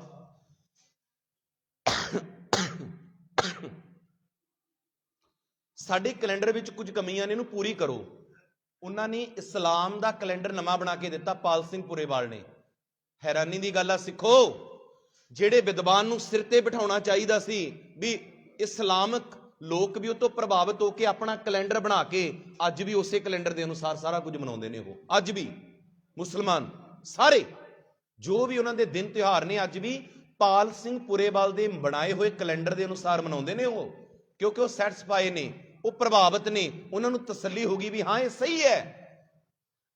ਪਰ ਤਰਸ ਆਉਂਦਾ ਮੈਨੂੰ ਆਪਣੀ ਕੌਮ ਤੇ, ਅਸੀਂ ਐਡੇ ਵੱਡੇ ਵਿਦਵਾਨ ਦੀ ਕਦਰ ਨਹੀਂ ਪਾਈ, ਕੋਈ ਕਦਰ ਨਹੀਂ ਪਾਈ। ਉਹ 95 ਸਾਲਾਂ ਦਾ ਹੋ ਗਿਆ ਲਗਭਗ, ਕੈਨੇਡਾ ਦੀ ਧਰਤੀ ਤੇ ਆ, ਬਿਲਕੁਲ ਬਜ਼ੁਰਗ, ਹੁਣ ਤੇ ਇੰਟਰਵਿਊ ਵੀ ਦੇਣੋਂ ਗਿਆ, ਉਹ ਕਹਿੰਦਾ ਬੋਲਿਆ ਨਹੀਂ ਜਾਂਦਾ। ਪਰ ਅਸੀਂ ਉਸ ਮਹਾਨ ਵਿਦਵਾਨ ਦੀ ਕਦਰ ਨਹੀਂ ਪਾ ਸਕੇ। ਸਿੱਖ ਕੌਮ ਨੇ ਬਾਬਿਆਂ ਨੂੰ ਬੜਾ ਰਜਾਇਆ, ਰੱਜਿਆਂ ਨੂੰ ਬੜਾ ਰਜਾਇਆ, ਬਾਬਿਆਂ ਨੂੰ ਉਹ ਕੁਝ ਦੇਤਾ ਜਿਹੜਾ ਨਹੀਂ ਸੀ ਦੇਣਾ ਚਾਹੀਦਾ, ਪਰ ਜਿਨ੍ਹਾਂ ਨੂੰ ਲੋੜ ਸੀ ਨਾ ਉਹਨਾਂ ਨੂੰ ਨਹੀਂ ਦਿੱਤਾ। ਜਿਹੜੇ ਵਿਦਵਾਨ ਸੀ, ਗਿਆਨੀ ਦਿੱਤ ਸਿੰਘ ਵਰਗੇ, ਪ੍ਰੋਫੈਸਰ ਗੁਰਮੁਖ ਸਿੰਘ ਵਰਗੇ, ਉਹਨਾਂ ਦੀਆਂ ਤਾਂ ਲਾਸ਼ਾਂ 3-3 4-4 ਦਿਨ ਰੋਲੀਆਂ ਨੇ। ਅੰਗਰੇਜ਼ਾਂ ਨੇ ਬ੍ਰਾਹਮਣ ਨਾਲ ਮਿਲ ਕੇ ਸਾਡੀ ਕੌਮ ਦਾ ਇੰਨਾ ਘਾਣ ਕੀਤਾ, ਅਸੀਂ ਲੱਖਾਂ 'ਚ ਰਹਿ ਗਏ ਸੀ, ਲੱਖਾਂ 'ਚ। ਪ੍ਰੋਫੈਸਰ ਗੁਰਮੁਖ ਸਿੰਘ, ਗਿਆਨੀ ਦਿੱਤ ਸਿੰਘ, ਇਹਨਾਂ ਦੇ ਉਪਰਾਲੇ ਸਦਕਾ ਕਰੋੜਾਂ 'ਚ ਦੁਬਾਰੇ ਆਏ ਅਸੀਂ। ਉਸ ਪ੍ਰੋਫੈਸਰ ਗੁਰਦਿੱਤ ਸਿੰਘ, ਪ੍ਰੋਫੈਸਰ ਗੁਰਮੁਖ ਸਿੰਘ ਤੇ ਪ੍ਰੋਫੈਸਰ ਗੁਰਦਿੱਤ ਸਿੰਘ ਦੀ ਅਣਥੱਕ ਮਿਹਨਤ ਸਦਕਾ ਇੱਥੇ ਤੱਕ ਦੁਬਾਰੇ ਕੌਮ ਪਹੁੰਚੀ, ਜਾਗਰੂਕ ਹੋਈ ਇੱਕ ਕੌਮ। ਕਿਉਂਕਿ ਉਹਨਾਂ ਨੇ ਇੰਨੀ ਸਟਰਗਲ ਕੀਤੀ, ਇੰਨਾ ਲਿਟਰੇਚਰ ਵੰਡਿਆ, ਇੰਨੇ ਉਹਨਾਂ ਨੇ ਦੀਵਾਨ ਲਾਏ, ਇੰਨਾ ਉਹਨਾਂ ਨੇ ਪ੍ਰਚਾਰ ਕੀਤਾ, ਕੌਮ ਨੂੰ ਦੁਬਾਰੇ ਇੱਕ ਕੀਤਾ। ਲੇਕਿਨ ਉਸੇ ਗਿਆਨੀ ਦਿੱਤ ਸਿੰਘ ਦੀ ਲਾਸ਼ 3 ਦਿਨ ਲੋੜਦੀ ਰਹੀ ਉਹਦੇ ਪਿੰਡ ਦੇ ਵਿੱਚ, 3 ਦਿਨ। ਚੌਥੇ ਦਿਨ ਉਹਨੂੰ ਹੱਥ ਪਾਇਆ। ਆਹ ਹਾਲ ਹੈ ਕੌਮ ਦੇ ਵਿਦਵਾਨਾਂ ਦਾ। ਇੱਥੇ ਕੋਈ ਬਾਬਾ ਮਰ ਜੇ, ਦੇਖੋ ਕਿਵੇਂ ਰੋਂਦੇ ਨੇ ਨਾ ਲੋਕ, ਕਿਵੇਂ ਰੋਂਦੇ ਨੇ। ਜਿੱਡਾ ਮਰਜੀ ਸੜਿਆ ਹੋਇਆ ਹੋਵੇ, ਕੱਖ ਨਾ ਪਤਾ ਹੋਵੇ ਉਹਨੂੰ ਗੁਰਮਤ ਦਾ। ਹੱਥ ਜੋੜ ਕੇ ਬੇਨਤੀ ਆ ਨੌਜਵਾਨੋ, ਬਾਂਗਡੋਰ ਸੰਭਾਲੋ। ਤੁਸੀਂ ਜਾਗਦੇ ਹੋ। ਮੈਂ ਨੌਜਵਾਨਾਂ ਨੂੰ ਕਿਉਂ ਕਿਹਾ? ਕਿਉਂਕਿ ਟਾਣੇ ਨਹੀਂ ਮੁੱਚਦੇ, ਟਾਣੀਆਂ ਮੁੱਚ ਜਾਂਦੀਆਂ ਨੇ ਭੈਣੋ। ਟਾਣੇ ਨਹੀਂ ਮੁੱਚਦੇ, ਟਾਣੀਆਂ ਮੁੱਚ ਜਾਂਦੀਆਂ ਨੇ। ਛੋਟਾ ਪੌਦਾ ਪੱਟ ਕੇ ਦੂਜੀ ਜਗ੍ਹਾ ਤੇ ਲਾਈਏ ਲੱਗ ਜਾਂਦਾ, ਪੂਰਾ ਵੱਡਾ ਦਰਖਤ ਅਗਰ ਪੱਟ ਕੇ ਦੂਜੀ ਜਗ੍ਹਾ ਤੇ ਲਾਉਣਾ ਹੋਵੇ ਨਹੀਂ ਹੁੰਦਾ। ਸੋ ਆਓ, ਕਲਗੀਧਰ ਪਾਤਸ਼ਾਹ ਜੀ ਦਾ ਜਨਮ ਹੁੰਦਾ 1666 ਦੇ ਵਿੱਚ। ਕਿੰਨੇ ਵਿੱਚ ਜੀ? 1666। 23 ਪੋਹ 5 ਜਨਵਰੀ। 23 ਪੋਹ 5 ਜਨਵਰੀ। ਗੁਰੂ ਤੇਗ ਬਹਾਦਰ ਮਹਾਰਾਜ ਜੀ ਦਾ ਪ੍ਰਕਾਸ਼ ਹੁੰਦਾ ਆ 1621 ਦੇ ਵਿੱਚ, ਤੇ ਵਿਆਹ ਹੁੰਦਾ ਆ 1634 ਦੇ ਵਿੱਚ।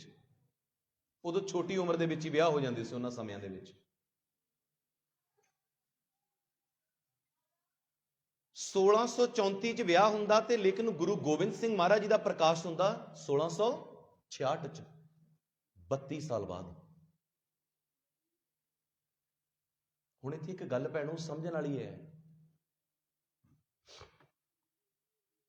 ਸਾਡੇ ਘਰਾਂ 'ਚ ਵਿਆਹ ਹੁੰਦਾ, ਸਾਡੇ ਮੁੰਡੇ ਦਾ, ਨੂੰਹ ਰਾਣੀ ਆਉਂਦੀ ਹੈ, ਧੀਏ ਹੁੰਦੀ ਆ ਨੂੰਹ ਵੀ। ਮੈਂ ਆਪਦੇ ਘਰ ਦੀ ਗੱਲ ਦੱਸਾਂ, ਮੇਰੀ ਮਾਂ ਨੇ ਕਦੇ ਮੇਰੀ ਘਰ ਵਾਲੀ ਨੂੰ ਨੂੰਹ ਸ਼ਬਦ ਨਹੀਂ ਵਰਤਿਆ। ਉਹ ਕਹਿੰਦੀ ਸਾਡੀ ਗਗਨ, ਵਾਈਫ ਦਾ ਨਾਂ ਗਗਨ ਹੈ, ਸਾਡੀ ਗਗਨ। ਕਦੇ ਉਹਨੇ ਬਹੂ ਜਾਂ ਨੂੰਹ ਸ਼ਬਦ ਨਹੀਂ ਵਰਤਿਆ। ਦੋਨੇ ਮਾਵਾਂ ਧੀਆਂ ਨਾਲ ਰਹਿੰਦੀਆਂ ਨੇ। ਜੇ ਕਦੇ ਮੈਂ ਆਪਣੀ ਘਰ ਵਾਲੀ ਨਾਲ ਮਾੜਾ ਮੋਟਾ ਤੂੰ ਮੈਂ ਹੋ ਜੇ, ਮੇਰੀ ਮਾਂ ਮੈਨੂੰ ਡਾਂਟਦੀ ਆ, ਉਹਨੂੰ ਕੁਝ ਨਹੀਂ ਕਹਿੰਦੀ, ਇੰਨਾ ਪਿਆਰ ਆ। ਮੈਨੂੰ ਡਾਂਟ ਪੈ ਜਾਂਦੀ ਹੈ ਪਰ ਮੇਰੀ ਵਾਈਫ ਨੂੰ ਕੁਝ ਨਹੀਂ ਕਹਿੰਦੀ। ਮੈਨੂੰ ਪ੍ਰਾਊਡ ਹੁੰਦਾ ਮੇਰੀ ਮਾਂ ਤੇ ਵੀ, ਮੇਰੀ ਵਾਈਫ ਤੇ ਵੀ। ਹੁਣ ਅਸੀਂ ਛੋਟੇ ਮੇਰੇ ਭਰਾ ਦਾ ਵਿਆਹ ਕਰਨਾ ਇਸੇ ਸਾਲ ਹੀ, ਉਹ ਗਵਰਨਮੈਂਟ ਜੌਬ ਤੇ ਰਿਸ਼ਤਾ ਦੇਖ ਰਹੇ ਆ। ਮੇਰੀ ਮਾਂ ਦੀ ਇੱਕੋ ਹੀ ਮੰਗ ਹੈ, ਕਿਹੜੀ? ਕਹਿੰਦੀ ਬਸ ਵੱਡੀ ਨੂੰਹ ਵਰਗੀ ਕੁੜੀ ਘਰੇ ਆ ਜੇ, ਬਸ। ਇਹ ਗੱਲ ਕਹਾਉਣੀ ਬਹੁਤ ਔਖੀ ਹੈ।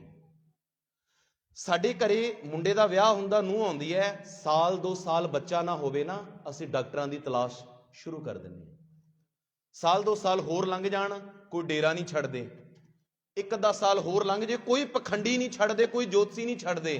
ਪਰ ਭੈਣੋ 32 ਸਾਲ ਬਾਅਦ ਮਾਤਾ ਗੁਜਰੀ ਜੀ ਦੀ ਕੁੱਖ ਦੇ ਵਿੱਚੋਂ ਜਨਮ ਲਿਆ ਗੁਰੂ ਗੋਬਿੰਦ ਸਿੰਘ ਨੇ। ਸਬਰ ਰੱਖਿਆ ਕਰੋ। ਇੱਕ ਗੱਲ ਹੋਰ ਦੱਸਾਂ, ਬੇਬੇ ਨਾਨਕੀ ਨੂੰ ਜਾਣਦੇ ਹੋ? ਗੁਰੂ ਨਾਨਕ ਸਾਹਿਬ ਦੀ ਭੈਣ। ਬੇਬੇ ਨਾਨਕੀ ਕਿਉਂ ਕਹਿੰਦੇ ਆ? ਕਿਉਂਕਿ ਪੁਰਾਣੇ ਸਮਿਆਂ ਵਿੱਚ ਵੱਡੀ ਭੈਣ ਨੂੰ ਬੇਬੇ ਕਹਿੰਦੇ ਸੀ ਲੋਕ, ਮਾਂ ਦੀ ਨਜ਼ਰ ਨਾਲ ਦੇਖਦੇ ਸੀ ਵੱਡੀ ਭੈਣ ਨੂੰ, ਤਾਂ ਕਰਕੇ ਅਸੀਂ ਬੇਬੇ ਨਾਨਕੀ ਕਹਿੰਦੇ ਆ। ਗੁਰੂ ਨਾਨਕ ਸਾਹਿਬ ਵੀ ਬੇਬੇ ਕਹਿੰਦੇ ਸੀ। ਬੇਬੇ ਨਾਨਕੀ, ਭੈਣ ਨਾਨਕੀ ਦੇ ਕੋਈ ਬੱਚਾ ਨਹੀਂ ਸੀ। ਦੇਖੋ ਭਾਈ ਗੁਰਦਾਸ ਜੀ ਲਿਖਦੇ ਨੇ, ਇੱਕ ਬਾਬਾ ਅਕਾਲ ਰੂਪ, ਦੂਜਾ ਰਬਾਬੀ ਮਰਦਾਨਾ। ਅਕਾਲ ਰੂਪ ਬਾਬੇ ਦੀ ਭੈਣ ਹੈ, ਰੱਬ ਦੀ ਭੈਣ ਹੈ, ਤੇ ਰੱਬ ਦੀ ਭੈਣ ਦੇ ਘਰ ਕੋਈ ਬੱਚਾ ਨਹੀਂ। ਉਹ ਸਿਦਕ ਵਿੱਚ ਜੀਵੀ ਹੈ, ਸਿਦਕ ਵਿੱਚ ਜ਼ਿੰਦਗੀ ਜੋ ਕੇ ਚੱਲ ਗਈ ਦੁਨੀਆ ਤੋਂ। ਬੋਲੋ, ਉਹਨੂੰ ਨਹੀਂ ਸ਼ਿਕਵਾ ਕਰਨਾ ਹੁੰਦਾ ਸੀ ਗੁਰੂ ਨਾਨਕ ਅੱਗੇ? ਬੋਲੋ, ਉਹ ਨਹੀਂ ਸੀ ਗਿਲਾ ਕਰ ਸਕਦੀ ਵੀ ਇਹ ਬਾਬਾ ਨਾਨਕ ਜਦੋਂ ਵੇਈ ਨਦੀ ਦੇ ਵਿੱਚ, ਪਤਾ ਨਹੀਂ ਸਤਿਗੁਰੂ ਵੇਈ ਨਦੀ ਵਿੱਚ ਸੀ, ਪਤਾ ਨਹੀਂ ਪਾਰ ਗਏ ਨੇ, ਲੋਕਾਂ ਨੇ ਰੌਲਾ ਪਾਇਆ ਵੀ ਡੁੱਬ ਗਿਆ ਨਾਨਕ, ਡੁੱਬ ਗਿਆ ਨਾਨਕ। ਕੱਲੀ ਨਾਨਕੀ ਸੀ, ਭੈਣ ਨਾਨਕੀ ਸੀ ਕੱਲੀ, ਜਿਹਨੇ ਕਿਹਾ ਸੀ ਮੇਰਾ ਵੀਰ ਨਹੀਂ ਡੁੱਬ ਸਕਦਾ। ਉਹ ਤੇ ਡੁੱਬਿਆਂ ਨੂੰ ਤਾਰਨ ਆਇਆ, ਉਹ ਨਹੀਂ ਡੁੱਬ ਸਕਦਾ। ਕੱਲੀ ਭੈਣ ਨਾਨਕੀ ਸੀ ਜਿਹਦਾ ਵਿਸ਼ਵਾਸ ਬੋਲ ਰਿਹਾ ਸੀ ਵੀ ਮੇਰਾ ਵੀਰ ਨਹੀਂ ਡੁੱਬ ਸਕਦਾ। ਐਡੇ ਵਿਸ਼ਵਾਸ ਵਾਲੀ ਗੁਰੂ ਨਾਨਕ ਸਾਹਿਬ ਦੇ ਵਿੱਚ ਰੱਬੀ ਜੋਤ ਦੀ ਪਛਾਣ ਸਭ ਤੋਂ ਪਹਿਲਾਂ ਕੀਤੀ ਹੈ ਭੈਣ ਨਾਨਕੀ ਨਹੀਂ ਸੀ। ਹਾਂ, ਸੋ ਐਡੀ ਵੱਡੀ ਬੌਧਿਕ ਲੈਵਲ ਹੈ ਜਿਸ ਭੈਣ ਨਾਨਕੀ ਦਾ, ਬੇਬੇ ਨਾਨਕੀ ਦਾ, ਉਹਦੇ ਵੀ ਭੈਣੋ ਵੀਰੋ ਕੋਈ ਔਲਾਦ ਨਹੀਂ ਸੀ, ਕੋਈ ਔਲਾਦ ਨਹੀਂ ਸੀ। ਮੈਂ ਕਹਿਣਾ ਚਾਹੁੰਦਾ 32 ਸਾਲ ਬਾਅਦ ਗੁਰੂ ਗੋਬਿੰਦ ਸਿੰਘ ਆਉਂਦੇ ਨੇ, ਸੋ ਸਬਰ ਰੱਖੀਏ। ਜੇ ਦੇਣਾ ਇੱਥੇ ਸਿਰ ਰੱਖ ਕੇ ਮਿਲ ਜੂ, ਨਹੀਂ ਕਿਤੋਂ ਵੀ ਨਹੀਂ ਮਿਲਣਾ। ਆਖੋ ਸਤਨਾਮ ਸ਼੍ਰੀ ਵਾਹਿਗੁਰੂ। ਯਾਦ ਰੱਖਿਓ, ਭਰੋਸਾ ਰੱਖਿਆ ਕਰੋ ਗੁਰੂ ਤੇ, ਪੂਰਾ ਭਰੋਸਾ ਰੱਖਿਆ ਕਰੋ। ਕਿੰਨਾ?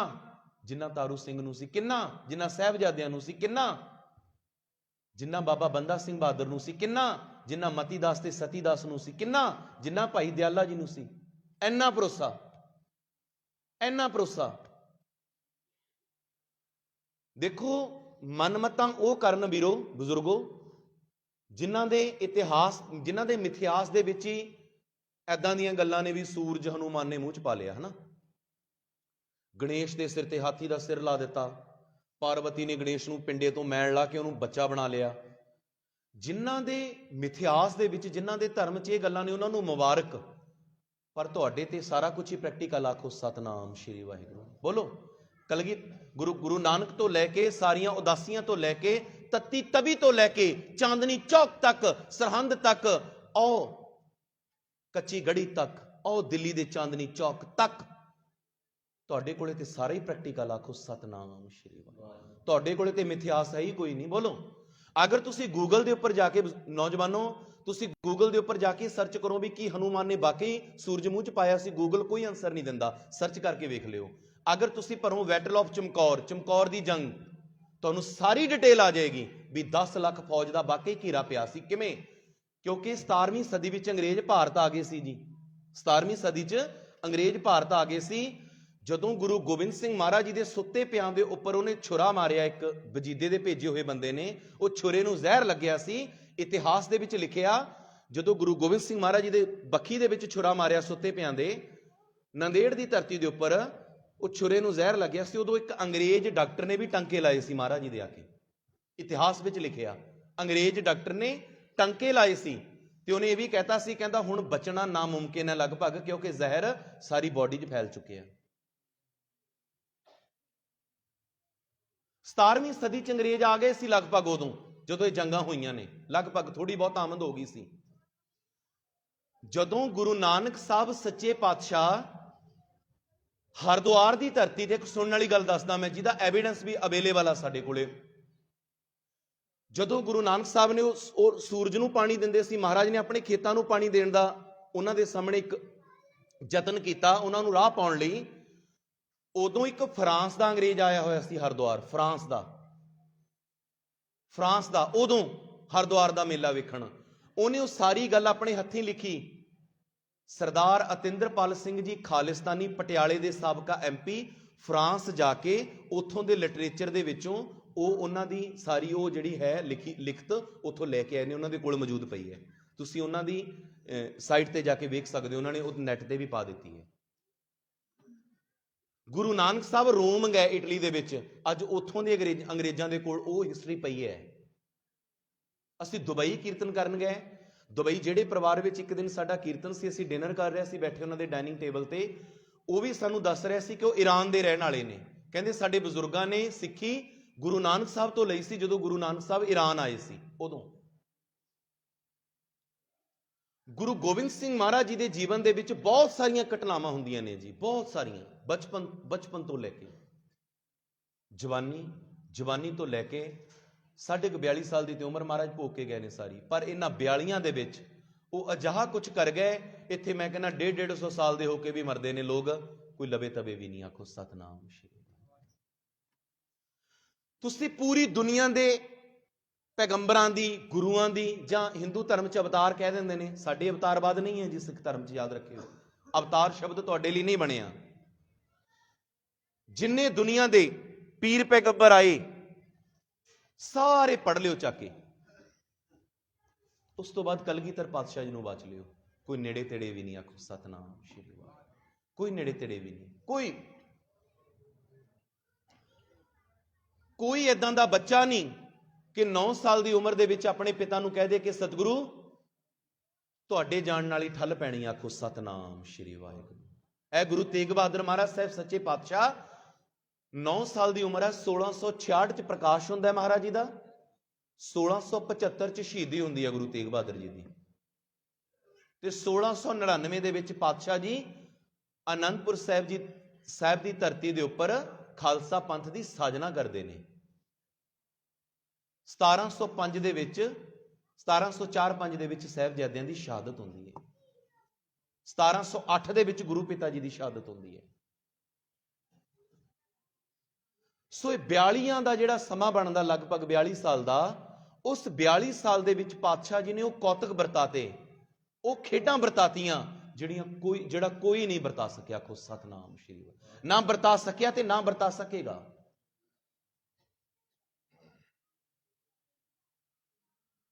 ਪਰ ਕਿਤੇ ਨਾ ਕਿਤੇ ਅੱਜ ਵੀ ਅਸੀਂ ਗੁਰੂ ਗੋਬਿੰਦ ਸਿੰਘ ਦੇ ਨਹੀਂ ਹੋਏ।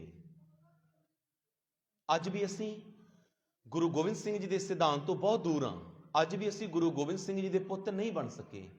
ਮਹਾਰਾਜ ਜੀ ਨੇ ਕਿਹਾ ਸੀ, ਇਨ ਪੁੱਤਰਨ ਕੈ ਸੀਸ ਪੈ ਵਾਰ ਦੀਏ ਸੁਤ ਚਾਰ, ਚਾਰ ਮੋਏ ਤੋਂ ਕਿਆ ਭਇਆ ਜੀਵਤ ਕਈ ਹਜ਼ਾਰ।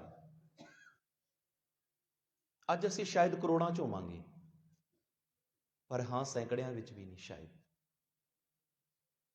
ਜਿਹੜੇ ਸਮਰਪਿਤ ਹੋਈਏ, ਜਿਹੜੇ 100% ਡੈਡੀਕੇਟ ਹੋਈਏ ਗੁਰੂ ਗ੍ਰੰਥ ਸਾਹਿਬ ਜੀ ਨੂੰ, ਕਲਗੀਧਰ ਪਾਤਸ਼ਾਹ ਨੂੰ। ਅਸੀਂ ਅੱਜ ਵੀ ਜਾਤਾਂ ਪਾਤਾਂ ਚ ਵੰਡੇ ਆ। ਅੱਜ ਵੀ ਸਾਡੇ 'ਚ ਜਾਤ ਪਾਤ ਦਾ ਕੂੜਾ ਸਾਡੇ ਦਿਮਾਗਾਂ 'ਚ ਹੈ ਕਿ ਨਹੀਂ ਹੈ? ਬੋਲੋ। ਜਦੋਂ ਗੁਰੂ ਸਾਹਿਬ ਨੇ ਗੁਰਦੁਆਰਿਆਂ ਦੇ ਵਿੱਚ ਸਰੋਵਰ ਬਣਾਏ, ਉਦੋਂ ਮਕਸਦ ਸੀ ਵੀ ਇੱਕ ਜਗ੍ਹਾ ਤੇ ਨਹਾਓ ਆ ਕੇ। ਗੰਗਾ ਦੇ ਕਿਨਾਰੇ ਇੱਕ ਰੀਤ ਚੱਲਦੀ ਸੀ, ਸ਼ੂਦਰਾਂ ਨੂੰ ਤੇ ਬਹੁਤ ਘੱਟ ਨਹਾਉਣ ਦਿੱਤਾ ਜਾਂਦਾ ਸੀ। ਸਭ ਤੋਂ ਉੱਚੀ ਜਗ੍ਹਾ ਤੇ ਬ੍ਰਾਹਮਣ ਨਹਾਉਂਦਾ ਸੀ, ਫਿਰ ਖੱਤਰੀ, ਫਿਰ ਵੈਸ਼, ਫਿਰ ਜਿਹੜੇ ਬਾਕੀ ਬਚਦੇ ਸੀ। ਲੇਕਿਨ ਗੁਰੂ ਨਾਨਕ ਦੇ ਘਰ 'ਚ ਸਰੋਵਰ ਬਣੇ। ਮਹਾਰਾਜ ਕਹਿੰਦੇ ਇੱਥੇ ਨਹਾਓ। ਗੁਰੂ ਨਾਨਕ ਦੇ ਘਰ ਦੇ ਵਿੱਚ ਪੰਗਤ ਬਣੀ, ਲੰਗਰ ਹਾਲ ਬਣੇ। ਮਹਾਰਾਜ ਕਹਿੰਦੇ ਇੱਥੇ ਖਾਓ। ਇੱਕ ਜਗ੍ਹਾ ਨਹਾਓ, ਇੱਕ ਜਗ੍ਹਾ ਖਾਓ। ਫਿਰ ਗੁਰੂ ਨਾਨਕ ਦੇ ਘਰ 'ਚ ਸੰਗਤ ਬਣੀ, ਇੱਕ ਜਗ੍ਹਾ ਬੈਠੋ, ਰੱਬ ਦਾ ਸਿਮਰਨ ਕਰੋ, ਸਤਸੰਗ ਕਰੋ। ਆਖੋ ਸਤਨਾਮ ਸ਼੍ਰੀ ਵਾਹਿਗੁਰੂ। ਫਿਰ ਗੁਰੂ ਨਾਨਕ ਦੇ ਘਰ ਦੇ ਵਿੱਚ 1699 ਦੇ ਵਿੱਚ ਖੰਡੇ ਬਾਟੇ ਦੀ ਪੌਲ ਤਿਆਰ ਹੁੰਦੀ ਹੈ। ਮਹਾਰਾਜ ਕਹਿੰਦੇ ਸਾਰਿਆਂ ਨੂੰ ਇੱਕੋ ਹੀ ਬਣਾਉ ਤੇ ਸਾਰਿਆਂ ਦੇ ਮੂੰਹ ਨੂੰ ਇੱਕੋ ਹੀ ਬਾਟਾ ਲਾਉ। ਆਖੋ ਸਤਨਾਮ ਸ਼੍ਰੀ ਵਾਹਿਗੁਰੂ। ਹਲੇ ਹੋਰ ਕੀ ਚਾਹੀਦਾ ਤੁਹਾਨੂੰ? ਬੋਲੋ। ਹੈਰਾਨੀ ਹੁੰਦੀ ਹੈ ਵੀ ਗੁਰੂ ਗੋਬਿੰਦ ਸਿੰਘ ਜੀ ਸਾਰਾ ਕੁਝ ਪ੍ਰੈਕਟੀਕਲ ਕਰਕੇ ਤੁਹਾਨੂੰ ਦਿਖਾ ਗਏ, ਹਲੇ ਹੋਰ ਕੀ ਚਾਹੀਦਾ? ਬੋਲੋ। ਦਿੱਲੀ ਤੋਂ ਸੀਸ ਲੈ ਕੇ ਆਉਣ ਵਾਲਾ ਕੌਣ ਸੀ? ਜਿਹਦੇ ਸਿਰ ਤੇ ਕਲਗੀ ਲਾਈ ਉਹ ਕੌਣ ਸੀ? ਜਿਹਦਾ ਬੰਦ ਕੱਟਿਆ ਗਿਆ ਉਹ ਕੌਣ ਸੀ? ਜਿਹਦਾ ਖੋਪੜ ਲਹਾਇਆ ਗਿਆ ਉਹ ਕੌਣ ਸੀ? ਉਹ ਜਿਹੜੇ ਖਦਰਾਣੇ ਦੀ ਢਾਬ ਤੇ 40 ਦੇ 40 ਸ਼ਹੀਦ ਹੋਏ ਸੀ, ਉਹ ਕੌਣ ਸੀ? ਜਿਹੜੇ 5 ਪਿਆਰੇ ਸੀ ਉਹ ਕੌਣ ਸੀ? ਉਹ ਅਲੱਗ-ਅਲੱਗ ਧਰਮਾਂ ਦੇ, ਅਲੱਗ-ਅਲੱਗ ਜਾਤਾਂ ਦੇ, ਅਲੱਗ-ਅਲੱਗ ਸਟੇਟਾਂ ਦੇ ਸੀ, ਪਰ ਸਾਰਿਆਂ ਨੂੰ ਇੱਕ ਕੀਤਾ। ਉਹ ਤੇ ਇੱਕ ਕਰ ਗਏ, ਪਰ ਅਸੀਂ ਇੱਕ ਨਹੀਂ ਹੋਏ। ਤਾਂ ਹੀ ਸਾਡੇ ਹਾਲਾਤ ਅੱਜ ਆ ਨਹੀਂ, ਤਾਂ ਹੀ ਸਾਡੀ ਹਾਲਤ ਅੱਜ ਆ ਤਰਸਯੋਗ ਮਾੜੀ। ਜੇ ਅਸੀਂ ਇੱਕ ਹੋਏ ਹੁੰਦੇ, ਜੇ ਯਾਦ ਰੱਖਿਓ, ਮੈਂ ਪਰਸੋਂ ਵੀ ਸ਼ਾਇਦ ਇੱਕ ਗੱਲ ਦੱਸੀ ਸੀ ਵੀ ਮਹਾਰਾਜਾ ਰਣਜੀਤ ਸਿੰਘ ਦੇ ਮਹਿਲ ਦੇ ਵਿੱਚ ਸਭ ਤੋਂ ਉੱਚੀ ਜਗ੍ਹਾ ਤੇ ਗੁਰੂ ਗ੍ਰੰਥ ਸਾਹਿਬ ਦਾ ਪ੍ਰਕਾਸ਼।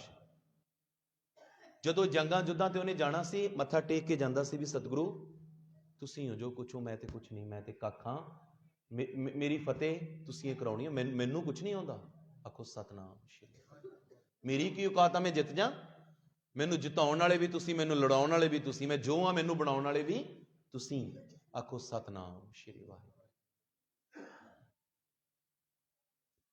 ਅਜਿਹੀ ਭਾਵਨਾ ਹੋਵੇ, ਅਜਿਹੀ ਭਾਵਨਾ ਵੀ ਸਤਿਗੁਰੂ ਗੁਰੂ ਗ੍ਰੰਥ ਸਾਹਿਬ ਮਹਾਰਾਜ ਸੱਚੇ ਪਾਤਸ਼ਾਹ ਜੀ ਦੀ ਇੱਕ ਇੱਕ ਗੱਲ ਨੂੰ ਜੀਵਨ ਦੇ ਵਿੱਚ ਜਿਉਣਾ, ਉਹ ਹੈ ਅਸਲ ਗੁਰਸਿੱਖ ਦੀ ਨਿਸ਼ਾਨੀ।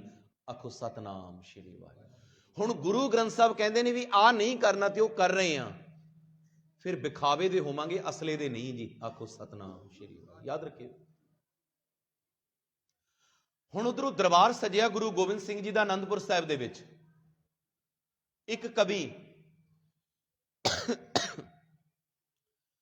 ਮਹਾਰਾਜ ਜੀ ਦੇ ਦਰਬਾਰ ਦੇ ਵਿੱਚ ਕਵੀਆਂ ਨੂੰ ਬਹੁਤ ਮਹਾਨਤਾ ਦਿੱਤੀ ਗਈ। ਪੌਂਟਾ ਸਾਹਿਬ ਦੀ ਧਰਤੀ ਹੈ ਨਾ ਜੀ, ਜਿਹੜੀ ਪੌਂਟਾ ਸਾਹਿਬ ਦੀ, ਪੌਂਟਾ ਸਾਹਿਬ ਦੇ ਵਿੱਚ ਗੁਰੂ ਗੋਬਿੰਦ ਸਿੰਘ ਮਹਾਰਾਜ ਜੀ ਨੇ ਜਦੋਂ ਚਰਨ ਪਾਏ, ਉੱਥੋਂ ਦੇ ਉਹ ਸ਼ਹਿਰ ਦਾ ਨਾਮ ਹੀ ਬਣ ਗਿਆ ਪੌਂਟਾ। ਪਾਉ ਪਏ ਗੁਰੂ ਗੋਬਿੰਦ ਸਿੰਘ ਜੀ ਦੇ, ਪਾਉ ਤੋਂ ਬਣ ਗਿਆ ਪੌਂਟਾ। ਪੌਂਟਾ ਸਾਹਿਬ ਦੀ ਧਰਤੀ ਤੇ ਬਾਬਾ ਅਜੀਤ ਸਿੰਘ ਜੀ ਦਾ ਜਨਮ ਹੋਇਆ ਸੀ। ਪੌਂਟਾ ਸਾਹਿਬ ਦੀ ਧਰਤੀ ਤੇ ਬਾਬਾ ਅਜੀਤ ਸਿੰਘ ਦਾ ਜਨਮ ਹੋਇਆ। ਉਦੋਂ ਮਹਾਰਾਜ ਭੰਗਾਣੀ ਦਾ ਯੁੱਧ ਜਿੱਤ ਕੇ ਆਏ ਸੀ। ਪੌਂਟਾ ਸਾਹਿਬ ਤੋਂ ਉੱਪਰ ਪੈਂਦਾ ਭੰਗਾਣੀ, ਮੈਂ ਜਾ ਕੇ ਆਇਆ ਉੱਥੇ ਵੀ। ਪਹਾੜਾਂ ਦੇ ਵਿੱਚ ਪੈਂਦਾ ਭੰਗਾਣੀ ਗੁਰੂ ਘਰ ਬਣਿਆ ਉੱਥੇ। ਭੰਗਾਣੀ ਦਾ ਯੁੱਧ ਜਿੱਤ ਕੇ ਮਹਾਰਾਜ ਜਦੋਂ ਵਾਪਸ ਆਏ, ਪਤਾ ਲੱਗਿਆ ਵੀ ਘਰ ਵਿੱਚ ਬੱਚੇ ਨੇ ਜਨਮ ਲਿਆ, ਬੇਟੇ ਨੇ ਜਨਮ ਲਿਆ, ਸਾਹਿਬਜ਼ਾਦੇ ਨੇ ਜਨਮ ਲਿਆ। ਮਹਾਰਾਜ ਕਹਿੰਦੇ ਮੈਂ ਜੰਗ ਜਿੱਤ ਕੇ ਆਇਆ, ਇਹਦਾ ਨਾਮ ਰੱਖੋ ਅਜੀਤ। ਹੁਣ ਇੱਥੇ ਇੱਕ ਗੱਲ ਹੋਰ ਵੀ ਸਮਝਿਓ, ਅੱਜ ਮੈਂ ਸਕੂਲਾਂ ਵਿੱਚ ਵੀ ਵਿਚਰਦਾ, ਕਾਲਜਾਂ ਵਿੱਚ ਵੀ ਵਿਚਰਦਾ ਐਜ਼ ਅ ਮਿਊਜ਼ਿਕ ਟੀਚਰ। ਮੈਂ ਵੇਖਦਾ ਬੱਚਿਆਂ ਦੇ ਨਾਮ। ਇੱਕ ਬੱਚੀ ਦਾ ਨਾਮ ਸੁਣਿਆ, ਕਹਿੰਦੀ ਜੀ ਮੇਰਾ ਨਾਮ ਹੈ ਕੈਬਨਪ੍ਰੀਤ। ਮੈਂ ਕਿਹਾ ਬੇਟੀ ਕੈਬਨ ਤੇ ਆਫਿਸ ਨੂੰ ਕਹਿੰਦੇ ਨੇ, ਤੇਰੀ ਆਫਿਸ ਨਾਲ ਪ੍ਰੀਤ ਹੈ। ਇੱਕ ਹੁਣ ਸਾਡੇ ਬੱਚੀ ਲੱਗੀ ਆ, ਉਹਦਾ ਨਾਮ ਵੀ ਇਦਾਂ ਦਾ ਕੁਛ, ਚਲੋ ਲਾਈਵ ਚੱਲ ਰਿਹਾ, ਗੱਲ ਪਹੁੰਚ ਜਾਂਦੀ, ਨਾਂ ਲਵਾਂ ਨਾਮ, ਹਨਾ। ਤੇ ਬੱਚਿਆਂ ਦੇ ਨਾਮ ਇਦਾਂ ਦੇ ਰੱਖਦੇ ਨੇ ਲੋਕ, ਉਹਦਾ ਕੋਈ ਮੀਨਿੰਗ ਨਹੀਂ ਨਿਕਲਦਾ। ਜਦੋਂ ਸਾਹਿਬਜ਼ਾਦੇ ਹੋਏ, ਸਾਹਿਬਜ਼ਾਦਿਆਂ ਦਾ ਜਨਮ ਹੋਇਆ, ਉਦੋਂ ਪਹਿਲਾਂ ਸਾਡੇ ਲੋਕਾਂ ਦੇ ਨਾਮ ਹੁੰਦੇ ਸੀ ਠੰਡੂ ਰਾਮ, ਤਿਲਕ ਰਾਮ, ਧਨੀਆ ਰਾਮ, ਏਦਾਂ ਦੇ ਨਾਮ। ਹੁਣ ਜਿਹਦਾ ਨਾਮ ਹੀ ਠੰਡੂ ਰਾਮ ਹੈ, ਕੀ ਉਹ ਕਿਰਪਾਨ ਚਾ ਕੇ ਲੜ ਲੂ, ਹਨਾ? ਉਹਨੂੰ ਕੀ ਫੀਲਿੰਗ ਆਉਂਦੀ ਹੋ ਜਦੋਂ ਕੋਈ ਨਾਮ ਪੁੱਛਦਾ ਉਹ ਵੀ ਠੰਡੂ ਰਾਮ, ਹਨਾ? ਦੇਖੋ ਹੈ ਹੀ ਠੰਡਾ ਹੈ। ਮਹਾਰਾਜ ਨੇ ਆਪਣੇ ਚਾਰੇ ਬੱਚਿਆਂ ਦੇ ਨਾਮ ਕੈਸੇ ਰੱਖੇ ਦੇਖੋ, ਅਜੀਤ, ਜੁਝਾਰ, ਜ਼ੋਰਾਵਰ, ਫਤਿਹ। ਹੈ ਨਾ ਕਮਾਲ? ਆਖੋ ਸਤਨਾਮ ਸ਼੍ਰੀ ਵਾਹਿਗੁਰੂ। ਨਾਮ 'ਚ ਹੀ ਚੜ੍ਹਦੀ ਕਲਾ ਆ। ਤੇ ਲੇਕਿਨ ਅੱਜ ਇੱਕ ਪੱਖ ਹੋਰ ਵੀ ਹੈ, ਬਹੁਤੇ ਲੋਕ ਆਪਣੇ ਨਾਮ ਦੇ ਨਾਲ ਵੀ ਇਨਸਾਫ ਨਹੀਂ ਕਰ ਰਹੇ। ਬਹੁਤੇ ਲੋਕ ਆਪਣੇ ਨਾਮ ਦੇ ਨਾਲ ਵੀ ਇਨਸਾਫ ਨਹੀਂ ਕਰ ਰਹੇ। ਨਾਮ ਹੈ ਹਰਪ੍ਰੀਤ, ਤੁਰਿਆ ਫਿਰਦਾ ਗੁੱਗੇ ਦੇ। ਆਖੋ ਸਤਨਾਮ ਸ਼੍ਰੀ ਵਾਹਿਗੁਰੂ। ਨਾਮ ਤਾਂ ਹਰਪ੍ਰੀਤ, ਵੀ ਇਹਦੀ ਹਰੀ ਨਾਲ ਪ੍ਰੀਤ ਹੈ, ਤੁਰਿਆ ਫਿਰਦਾ ਕਿਸੇ ਸਾਧ ਦੇ ਡੇਰੇ ਤੇ। ਏਦਾਂ ਦੇ ਕਿੰਨੇ ਹੀ ਨਾਮ ਨੇ ਲੋਕਾਂ ਦੇ, ਲੋਕ ਆਪਣੇ ਨਾਮ ਤੋਂ ਉਲਟ ਚੱਲਦੇ ਨੇ, ਬਿਲਕੁਲ ਬਿਲਕੁਲ ਉਲਟ। ਸੋ ਬੱਚਿਆਂ ਦੇ ਨਾਮ ਜ਼ਰਾ ਸੋਚ ਕੇ ਰੱਖੋ। ਉਂਝ ਮਰਿਆਦਾ ਹੈ ਭਾਈ, ਬੱਚੇ ਦਾ ਜਨਮ ਹੁੰਦਾ ਹੈ, ਬੱਚੇ ਦਾ ਨਾਮ ਹੁਕਮਨਾਮਾ, ਅਰਦਾਸ ਹੁਕਮਨਾਮਾ ਲੈ ਕੇ ਰੱਖਣ ਦਾ ਸਾਡਾ ਜਿਹੜਾ ਰਹਿਤ ਮਰਿਆਦਾ ਆ, ਵੀ ਹੁਕਮਨਾਮੇ ਦੇ ਪਹਿਲੇ ਅੱਖਰ ਤੇ ਨਾਮ ਰੱਖੀਏ। ਮੇਰੀ ਬੇਟੀ ਦਾ ਨਾਮ ਹੈ ਹਰਗੀਤ, 3.5 ਸਾਲ ਦੀ ਹੈ। ਉਸ ਦਿਨ ਦਰਬਾਰ ਸਾਹਿਬ ਤੋਂ ਹੁਕਮਨਾਮਾ ਆਇਆ ਸੀ, ਹਮ ਭਿਖਾਰੀ ਤੇਰੇ ਤੂੰ ਨਿਜਪਤ ਹੈ ਦਾਤਾ ਹਾਹੇ ਤੇ। ਉਹਦਾ ਨਾਮ ਹੈ ਹਰਗੀਤ। ਮੇਰੇ ਬੇਟੇ ਦਾ ਨਾਮ ਹੈ ਸਵਰਮੀਤ, ਸੁਰਮੀਤ, ਕਿਉਂਕਿ ਮੈਂ ਸੰਗੀਤ ਨਾਲ ਰਿਲੇਟਡ ਹੈ, ਦਿਨ ਰਾਤ ਸੰਗੀਤ 'ਚ ਹੀ ਰਹਿੰਦੇ ਆ। ਉਹਦਾ ਆਇਆ ਸੀ, ਸੇਵਕ ਸੇਵ ਕਰੇ ਸਭ ਤੇਰੀ ਜਿਨੀ ਸ਼ਬਦੀ ਸਾਧ ਆਇਆ, ਸੱਸੇ ਤੇ। ਸੋ ਬੱਚਿਆਂ ਦੇ ਨਾਮ ਏਦਾਂ ਦੇ ਰੱਖੋ ਵੀ ਉਹਦਾ ਕੋਈ ਮੀਨਿੰਗ ਨਿਕਲੇ, ਉਹਦਾ ਕੋਈ ਅਰਥ ਨਿਕਲੇ ਤੇ ਮਰਿਆਦਾ ਦੇ ਅਨੁਸਾਰ ਹੋਵੇ। ਮਹਾਰਾਜ ਨੇ ਪੌਂਟਾ ਸਾਹਿਬ ਦੀ ਧਰਤੀ ਦੇ ਉੱਪਰ ਬਾਬਾ ਅਜੀਤ ਸਿੰਘ ਦਾ ਨਾਮ ਰੱਖਿਆ। ਉਧਰੋਂ ਅੱਜ ਵੀ ਮੈਂ ਦੱਸ ਰਿਹਾ ਸੀ ਵੀ ਪੌਂਟਾ ਸਾਹਿਬ ਦੀ ਧਰਤੀ ਦੇ ਉੱਪਰ ਅੱਜ ਵੀ ਕਵੀ ਦਰਬਾਰ ਹੁੰਦਾ ਆ, ਅੱਜ ਵੀ ਕਵੀ ਦਰਬਾਰ ਹੁੰਦਾ ਆ। ਉੱਥੋਂ ਦੀਆਂ ਕਮੇਟੀਆਂ ਅੱਜ ਵੀ ਕਵੀਆਂ ਨੂੰ ਨਵਾਜਦੀਆਂ ਨੇ। ਮਹਾਰਾਜ ਦੇ ਸਮੇਂ ਦੇ ਵਿੱਚ 52 ਦਰਬਾਰੀ ਕਵੀ ਹੁੰਦੇ ਸੀ, ਮਹਾਰਾਜ ਜੀ ਦੇ 52 ਦਰਬਾਰੀ ਕਵੀ। ਇਸ ਸਾਲ ਕੁਝ ਐਦਾਂ ਦੇ ਥੋੜੇ ਰੁਝੇਵੇਂ ਬਣੇ। ਸਰਦਾਰ ਅਤਿੰਦਰਪਾਲ ਸਿੰਘ ਜੀ ਨੇ ਸਾਨੂੰ ਹੁਕਮ ਕੀਤਾ ਸੀ, ਇੱਕ ਮਹਾਰਾਜ ਜੀ ਦੇ ਸਮੇਂ ਦਾ ਕੋਈ ਦਰਬਾਰੀ ਕਵੀ ਸੀ, ਮੈਨੂੰ ਨਾਮ ਵਿਸਰ ਗਿਆ ਉਹਨਾਂ ਦਾ, ਉਹਨਾਂ ਦੀ ਲਿਖੀ ਹੋਈ ਰਚਨਾ ਸੀ। ਉਹ ਕਹਿੰਦੇ ਹਿੰਦ ਦੀ ਚਾਦਰ ਗੁਰੂ ਤੇਗ ਬਹਾਦਰ, ਕਹਿੰਦੇ ਇਹਦਾ ਕੋਈ ਪ੍ਰਮਾਣ ਨਹੀਂ ਮਿਲਦਾ ਵੀ ਇਹ ਕਿਹਨੇ ਲਿਖਿਆ। ਹਿੰਦ ਦੀ ਚਾਦਰ ਨਹੀਂ ਸੀ। ਉਹ ਕਵੀ ਲਿਖਦਾ ਆ, ਪ੍ਰਗਟ ਭਏ ਗੁਰੂ ਤੇਗ ਬਹਾਦਰ ਸਗਲ ਸ੍ਰਿਸ਼ਟ ਪੈ ਢਾਪੀ ਚਾਦਰ। ਇਹ ਸ਼ਬਦ ਮੈਂ ਇਹਦੀ ਕੰਪੋਜੀਸ਼ਨ ਵੀ ਬਣਾ ਲਈ ਸੀ ਤਲੰਗ ਰਾਗ 'ਚ, ਬਸ ਰਿਕਾਰਡ ਹੀ ਨਹੀਂ ਹੋਇਆ ਕਿਉਂਕਿ 400 ਸਾਲਾਂ ਲੰਘ ਕੇ ਗਿਆ ਨਾ ਗੁਰੂ ਤੇਗ ਬਹਾਦਰ ਮਹਾਰਾਜ ਜੀ ਦਾ। ਸਾਨੂੰ ਹੁਕਮ ਹੋਇਆ ਸੀ, ਕਹਿੰਦੇ ਵੀ ਖਰਚਾ ਅਸੀਂ ਕਰਾਂਗੇ, ਤੁਸੀਂ ਰਿਕਾਰਡ ਕਰਾ ਦਿਓ। ਕੁਛ ਰੁਝੇਵੇਂ ਏਦਾਂ ਦੇ ਬਣ ਗਏ, ਸਟੂਡੀਓ ਨਹੀਂ ਜਾ ਹੋਇਆ। ਚਲੋ ਇਸ ਵਾਰ ਕੋਸ਼ਿਸ਼ ਕਰਾਂਗੇ, ਕਿਉਂਕਿ ਸਤਿਗੁਰੂ ਤੇ ਹਰ ਰੋਜ਼ ਹੀ ਪ੍ਰਕਾਸ਼ਮਾਨ ਨੇ। 52 ਕਵੀਆਂ ਦੇ ਵਿੱਚੋਂ ਇੱਕ ਕਵੀ ਦੇ ਨਾ ਘਰ ਦੀ ਹਾਲਤ ਬੜੀ ਨਾਜ਼ੁਕ। ਮੈਂ ਕੁਛ ਅਜਿਹੇ ਪੱਖ ਰੱਖਾਂਗਾ ਜਿਹੜੇ ਤੁਸੀਂ ਨਹੀਂ ਸੁਣੇ, ਉਹ ਬਹੁਤੀਆਂ ਸਾਖੀਆਂ ਤੁਸੀਂ ਸੁਣੀਆਂ ਹੋਈਆਂ ਨੇ।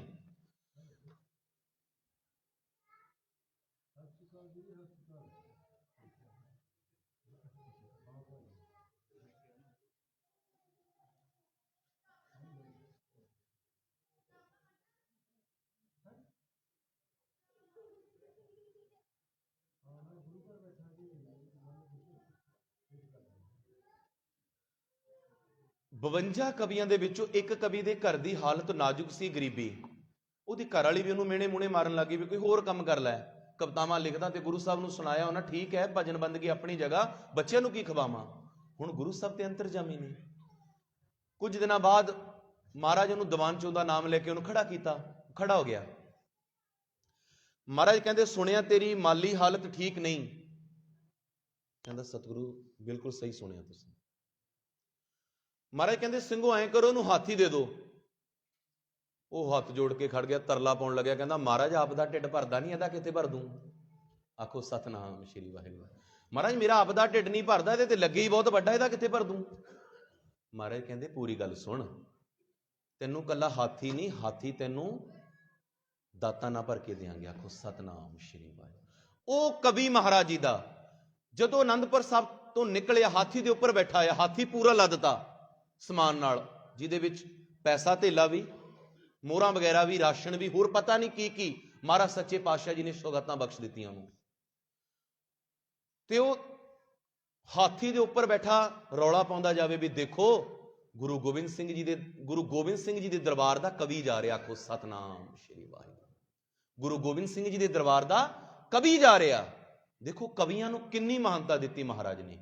52 ਕਵੀ ਸੀ ਦਰਬਾਰੀ, ਜਿਵੇਂ ਤਾਨਸੈਨ ਦਰਬਾਰੀ ਕਵੀ ਸੀ, ਦਰਬਾਰੀ ਰਾਗੀ ਸੀ ਨਾ ਅਕਬਰ ਦਾ, ਉਵੇਂ ਮਹਾਰਾਜ ਦੇ ਦਰਬਾਰ ਦੇ ਵਿੱਚ 52 ਕਵੀ ਸੀ ਜਿਹੜੇ ਬਹੁਤ ਕਵਿਤਾਵਾਂ ਲਿਖਦੇ ਸੀ। ਹੁਣ ਇੱਥੇ ਇੱਕ ਨਾਲ ਮਿਲਦੀ ਜੁਲਦੀ ਤੁਹਾਨੂੰ ਹੋਰ ਸਾਖੀ ਸੁਣਾ ਦਾਂ। ਭਾਈ ਨੰਦ ਲਾਲ ਜੀ ਦਾ ਨਾਮ ਸਾਰਿਆਂ ਨੇ ਸੁਣਿਆ ਤੁਸੀਂ। ਭਾਈ ਨੰਦ ਲਾਲ ਜੀ ਜਿਨ੍ਹਾਂ ਦੀ ਰਚਨਾ ਤੁਹਾਨੂੰ ਬੱਚਿਆਂ ਨੇ ਸ਼ਰਵਣ ਕਰਾਈ ਹੈ, ਨਾਸਰੋ ਮਨਸੂਰ ਗੁਰੂ ਗੋਬਿੰਦ ਸਿੰਘ। ਭਾਈ ਨੰਦ ਲਾਲ ਜੀ ਔਰੰਗਜ਼ੇਬ ਦੇ ਬੇਟੇ ਨੂੰ ਉਰਦੂ ਫਾਰਸੀ ਸਿਖਾ ਰਹੇ ਸੀ। ਇੱਕ ਦਿਨ ਉਹਨਾਂ ਨੇ ਫਾਰਸੀ ਸਿਖਾਉਂਦਿਆਂ ਨੇ ਕੁਰਾਨ ਦੀ ਇੱਕ ਆਇਤ ਦੀ ਵਿਆਖਿਆ ਕੀਤੀ। ਉਹੀ ਵਿਆਖਿਆ ਜਾ ਕੇ ਔਰੰਗਜ਼ੇਬ ਦੇ ਬੇਟੇ ਨੇ ਦਰਬਾਰ ਦੇ ਵਿੱਚ ਔਰੰਗਜ਼ੇਬ ਨੂੰ ਸੁਣਾਤੀ। ਔਰੰਗਜ਼ੇਬ ਕਹਿੰਦਾ ਬੇਟਾ ਇਹ ਤੈਨੂੰ ਕਿਹਨੇ ਸਿਖਾਈ ਆ? ਉਹ ਕਹਿੰਦਾ ਜੀ ਮੇਰੇ ਗੁਰੂ ਜੀ ਨੇ ਜਿਹੜੇ ਆਉਂਦੇ ਨੇ। ਔਰੰਗਜ਼ੇਬ ਨੇ ਬੈਠੇ ਬੈਠੇ ਨੇ ਹੁਕਮਨਾਮਾ ਜਾਰੀ ਕਰਤਾ। ਕਹਿੰਦਾ ਉਹਦਾ ਨਾਮ ਕੀ ਆ? ਕਹਿੰਦੇ ਨੰਦ ਲਾਲ। ਕਹਿੰਦਾ ਮੁਸਲਮਾਨ? ਕਹਿੰਦੇ ਨਹੀਂ ਜੀ ਉਹ ਤੇ ਹਿੰਦੂ ਹੈ।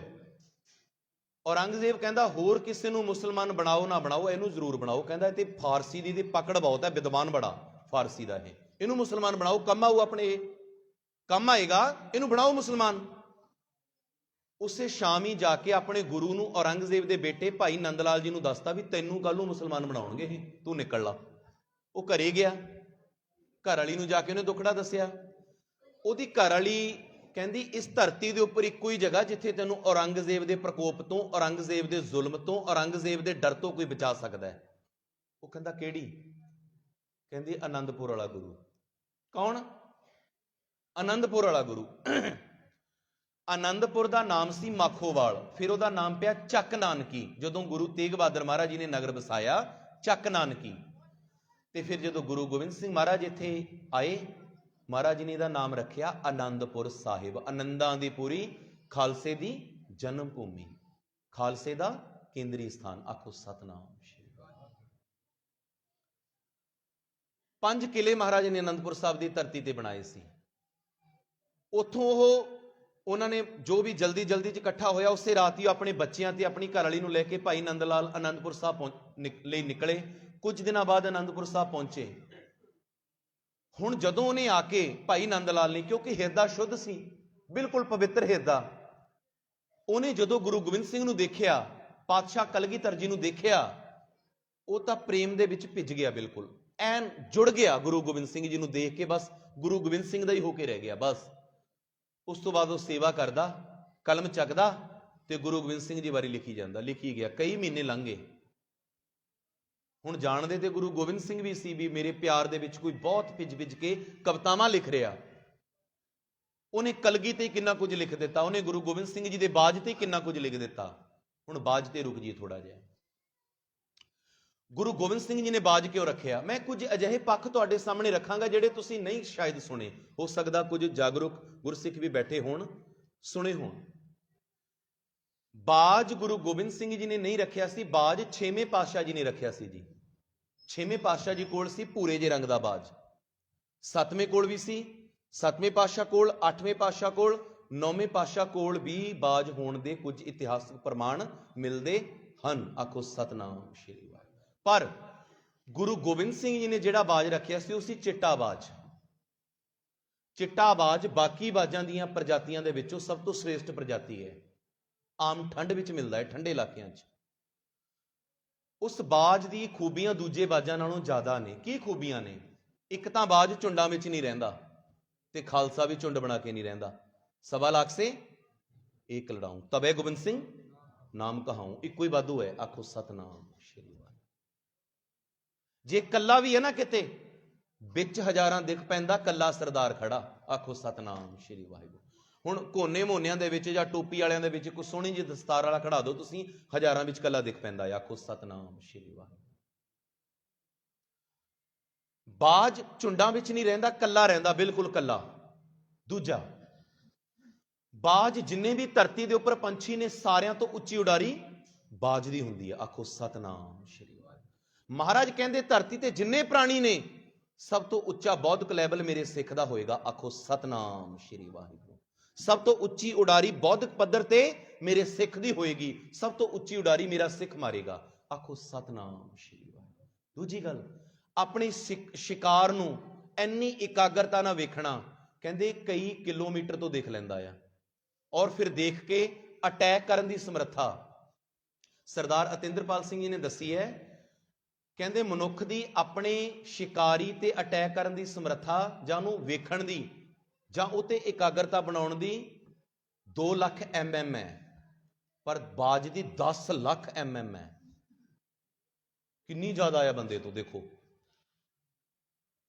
ਉਹਨਾਂ ਦੀ ਵੀਡੀਓ ਪਈ ਹੈ C5 YouTube ਚੈਨਲ ਦੇ ਉੱਪਰ ਜਾ ਕੇ, ਉਹਨਾਂ YouTube channel C5 YouTube channel ਦੇ ਉੱਪਰ ਜਾ ਕੇ ਪਲੇਲਿਸਟ ਦੇ ਵਿੱਚ ਜਾ ਕੇ ਗੁਰੂ ਗੋਬਿੰਦ ਸਿੰਘ ਟਾਈਪ ਕਰੋਗੇ, 8 ਵੀਡੀਓਜ਼ ਨੇ ਗੁਰੂ ਗੋਬਿੰਦ ਸਿੰਘ ਦੇ ਜੀਵਨ ਦੇ ਉੱਪਰ। ਐਸੀ ਜਾਣਕਾਰੀ ਦਿੱਤੀ ਹੈ ਜਿਹੜੀ ਤੁਹਾਨੂੰ ਕਿਸੇ ਨੇ ਨਹੀਂ ਦਿੱਤੀ ਹੋਣੀ, ਔਰ ਸਮੇਤ ਸਬੂਤ ਦਿੱਤੀ ਹੈ। ਮੱਖੀ ਤੇ ਮੱਖੀ ਨਹੀਂ ਮਾਰੀ ਗਈ। ਆਖੋ ਸਤਨਾਮ ਸ਼੍ਰੀ ਵਾਹਿਗੁਰੂ। ਮੈਂ ਇੱਕ ਪ੍ਰਾਊਡ ਮਹਿਸੂਸ ਕਰਦਾ ਵੀ ਮੈਂ ਉਹਨਾਂ ਦੇ ਨਾਲ ਜੁੜਿਆ ਹੋਇਆ, ਕਿਉਂਕਿ ਮੈਨੂੰ ਇੰਨਾ ਪਤਾ ਆ ਵੀ ਤੁਸੀਂ ਬਹੁਤ ਵਿਦਵਾਨਾਂ ਨੂੰ ਸੁਣਦੇ ਹੋਵੋਗੇ, ਸੰਤਾਂ ਨੂੰ ਸੁਣਦੇ, ਕੋਈ ਢੱਡਰੀ ਵਾਲੇ ਨੂੰ ਸੁਣਦਾ, ਕੋਈ ਬਾਬਾ ਬੰਤਾ ਸਿੰਘ ਨੂੰ ਸੁਣਦਾ ਹੈ, ਕੋਈ ਭਾਈ ਪੰਥਪ੍ਰੀਤ ਸਿੰਘ ਜੀ ਨੂੰ ਸੁਣਦਾ, ਕੋਈ ਕਿਸੇ ਨੂੰ ਸੁਣਦਾ, ਭਾਈ ਪਿੰਦਰਪਾਲ ਸਿੰਘ ਜੀ ਨੂੰ ਸੁਣਦਾ। ਚਲੋ ਸਭ ਦਾ ਆਪਣਾ ਆਪਣਾ ਟੇਸਟ ਹੈ, ਸੁਣੋ, ਪਰ ਸੁਣੋ ਸਭ ਨੂੰ, ਮੰਨੋ ਗੁਰੂ ਗ੍ਰੰਥ ਸਾਹਿਬ ਦੀ। ਮੈਂ ਗੱਲ ਕਹਾਂਗਾ, ਸੁਣੋ ਸਭ ਨੂੰ, ਮੰਨੋ ਗੁਰੂ ਗ੍ਰੰਥ ਸਾਹਿਬ ਦੀ। ਆਖੋ ਸਤਨਾਮ ਸ਼੍ਰੀ ਵਾਹਿਗੁਰੂ। ਆਪ ਪੜ੍ਹ ਲਿਆ ਕਰੋ ਗੁਰੂ ਗ੍ਰੰਥ ਸਾਹਿਬ ਕੀ ਕਹਿੰਦੇ ਨੇ, ਫਿਰ ਪਤਾ ਲੱਗ ਜਾਏਗਾ ਵੀ ਢੱਡਰੀਆਂ ਵਾਲਾ ਸਹੀ ਆ ਜਾਂ ਦੂਜੇ ਸਹੀ ਨੇ, ਕੌਣ ਸਹੀ ਆ ਕੌਣ ਗਲਤ ਆ, ਸਾਰਾ ਪਤਾ ਲੱਗ ਜਾਏਗਾ ਤੁਹਾਨੂੰ। ਜ਼ਿਆਦਾ ਕਿਸੇ ਦੇ ਮੰਗਰ ਲੱਗਣ ਦੀ ਲੋੜ ਨਹੀਂ ਪੈਣੀ, ਤੇ ਫਿਰ ਦਿਲੋਂ ਕਿਸੇ ਬੰਦੇ ਦੀ ਜੈ ਨਹੀਂ ਨਿਕਲਣੀ, ਦਿਲੋਂ ਕਿਸੇ ਬੰਦੇ ਨਾਲ ਨਹੀਂ ਜੁੜਿਆ ਜਾਣਾ, ਦਿਲੋਂ ਜੁੜੋਗੇ ਵੀ ਗੁਰੂ ਗ੍ਰੰਥ ਸਾਹਿਬ ਨਾਲ। ਜਦੋਂ ਤੁਸੀਂ ਪੜੋਗੇ ਗੁਰੂ ਗ੍ਰੰਥ ਸਾਹਿਬ ਨਾਲ, ਫਿਰ ਜੁੜੋਗੇ ਵੀ ਗੁਰੂ ਗ੍ਰੰਥ ਸਾਹਿਬ ਨਾਲ।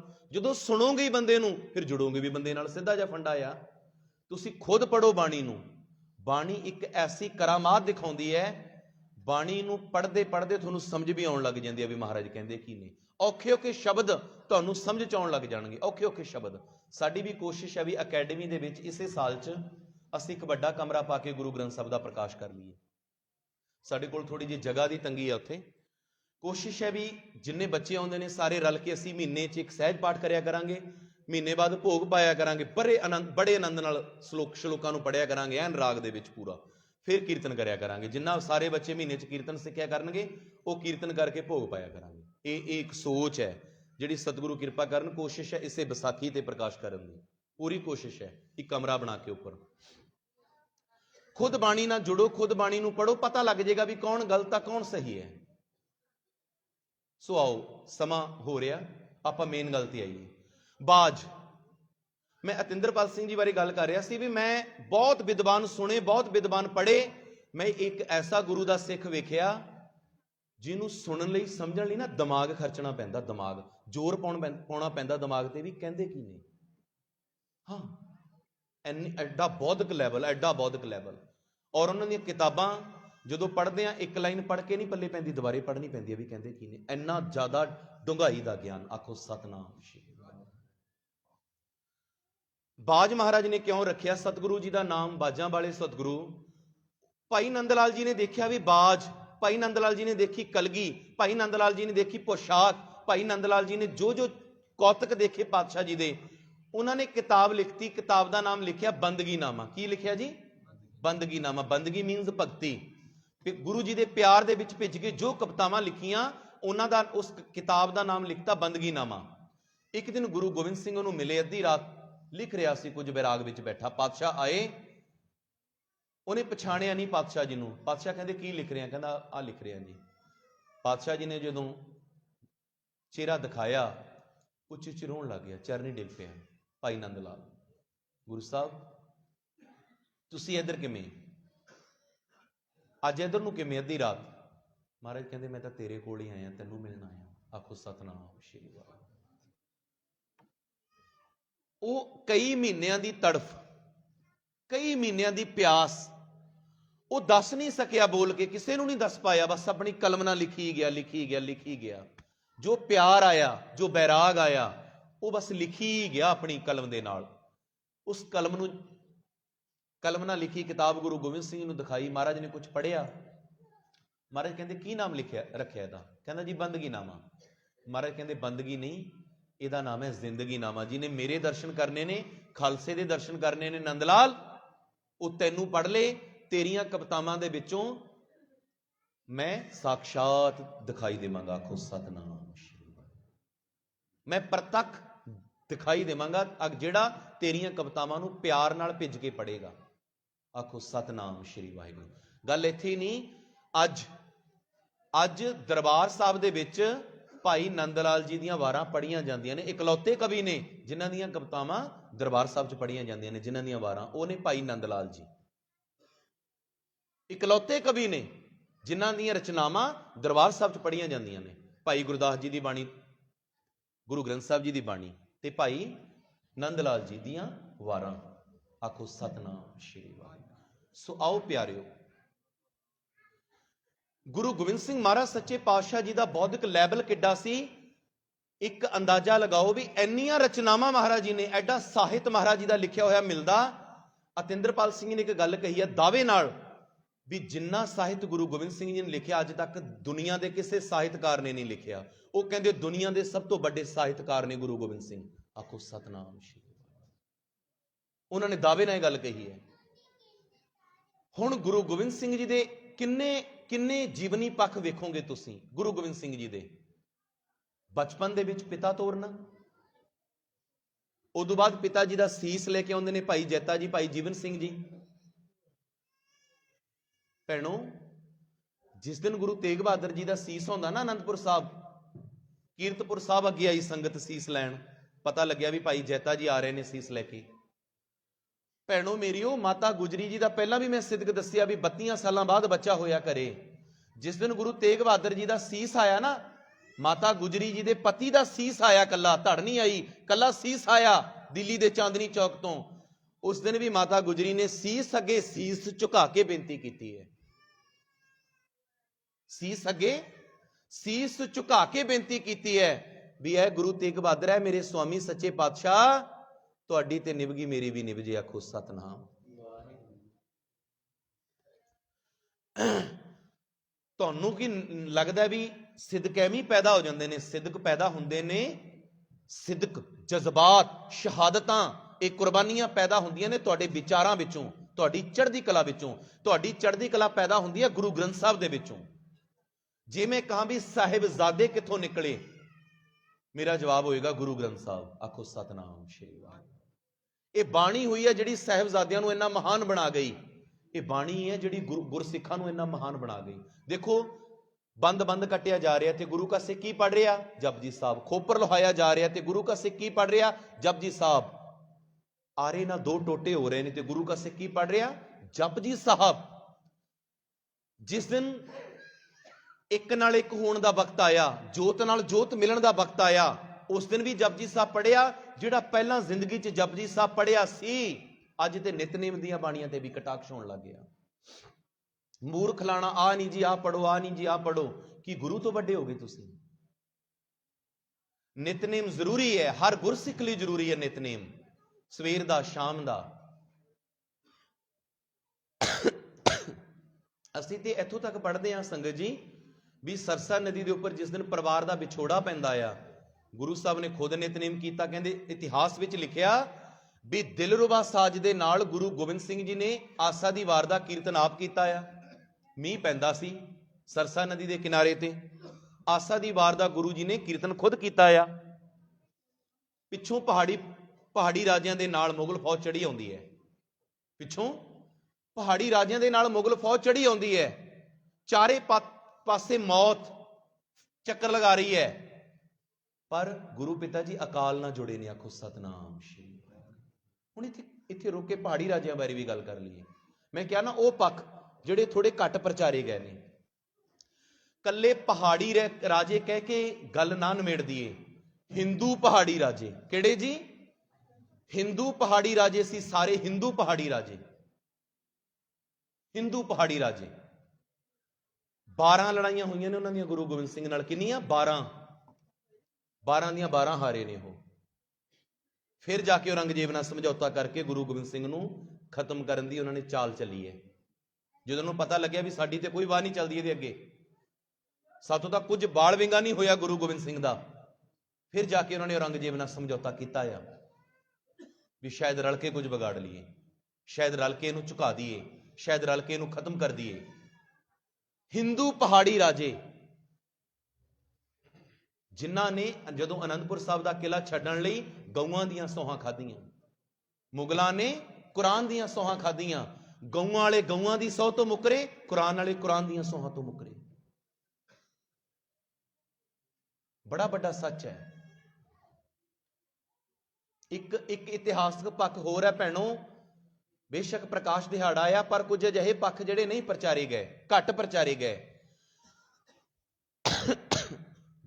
ਚਮਕੌਰਗੜ੍ਹੀ ਦੇ ਸ਼ਹੀਦ ਸਿੰਘ, ਜਿੰਨੇ ਸਿੰਘ ਸ਼ਹੀਦ ਹੋਏ ਸੀ, ਉਹਨਾਂ ਦੇ ਸਾਰੇ ਮ੍ਰਿਤਕ ਸਰੀਰ ਇਕੱਠੇ ਕਰਕੇ ਇੱਕ ਹੋਈ ਆ ਭੈਣ ਸ਼ਰਨ ਕੌਰ, ਉਹਨੇ ਇੱਕ ਜਗ੍ਹਾ ਤੇ ਇਕੱਠੇ ਕੀਤੇ, ਕਾਫੀ ਲੱਕੜਾਂ ਇਕੱਠੀਆਂ ਕਰਕੇ ਕੱਲੀ ਨੇ ਸੰਸਕਾਰ ਕੀਤਾ ਉਹਦਾ, ਸਾਰੀਆਂ ਲਾਸ਼ਾਂ ਦਾ, ਸਾਰੀਆਂ ਮ੍ਰਿਤਕ ਸਰੀਰਾਂ ਦਾ, ਕੱਲੀ ਨੇ।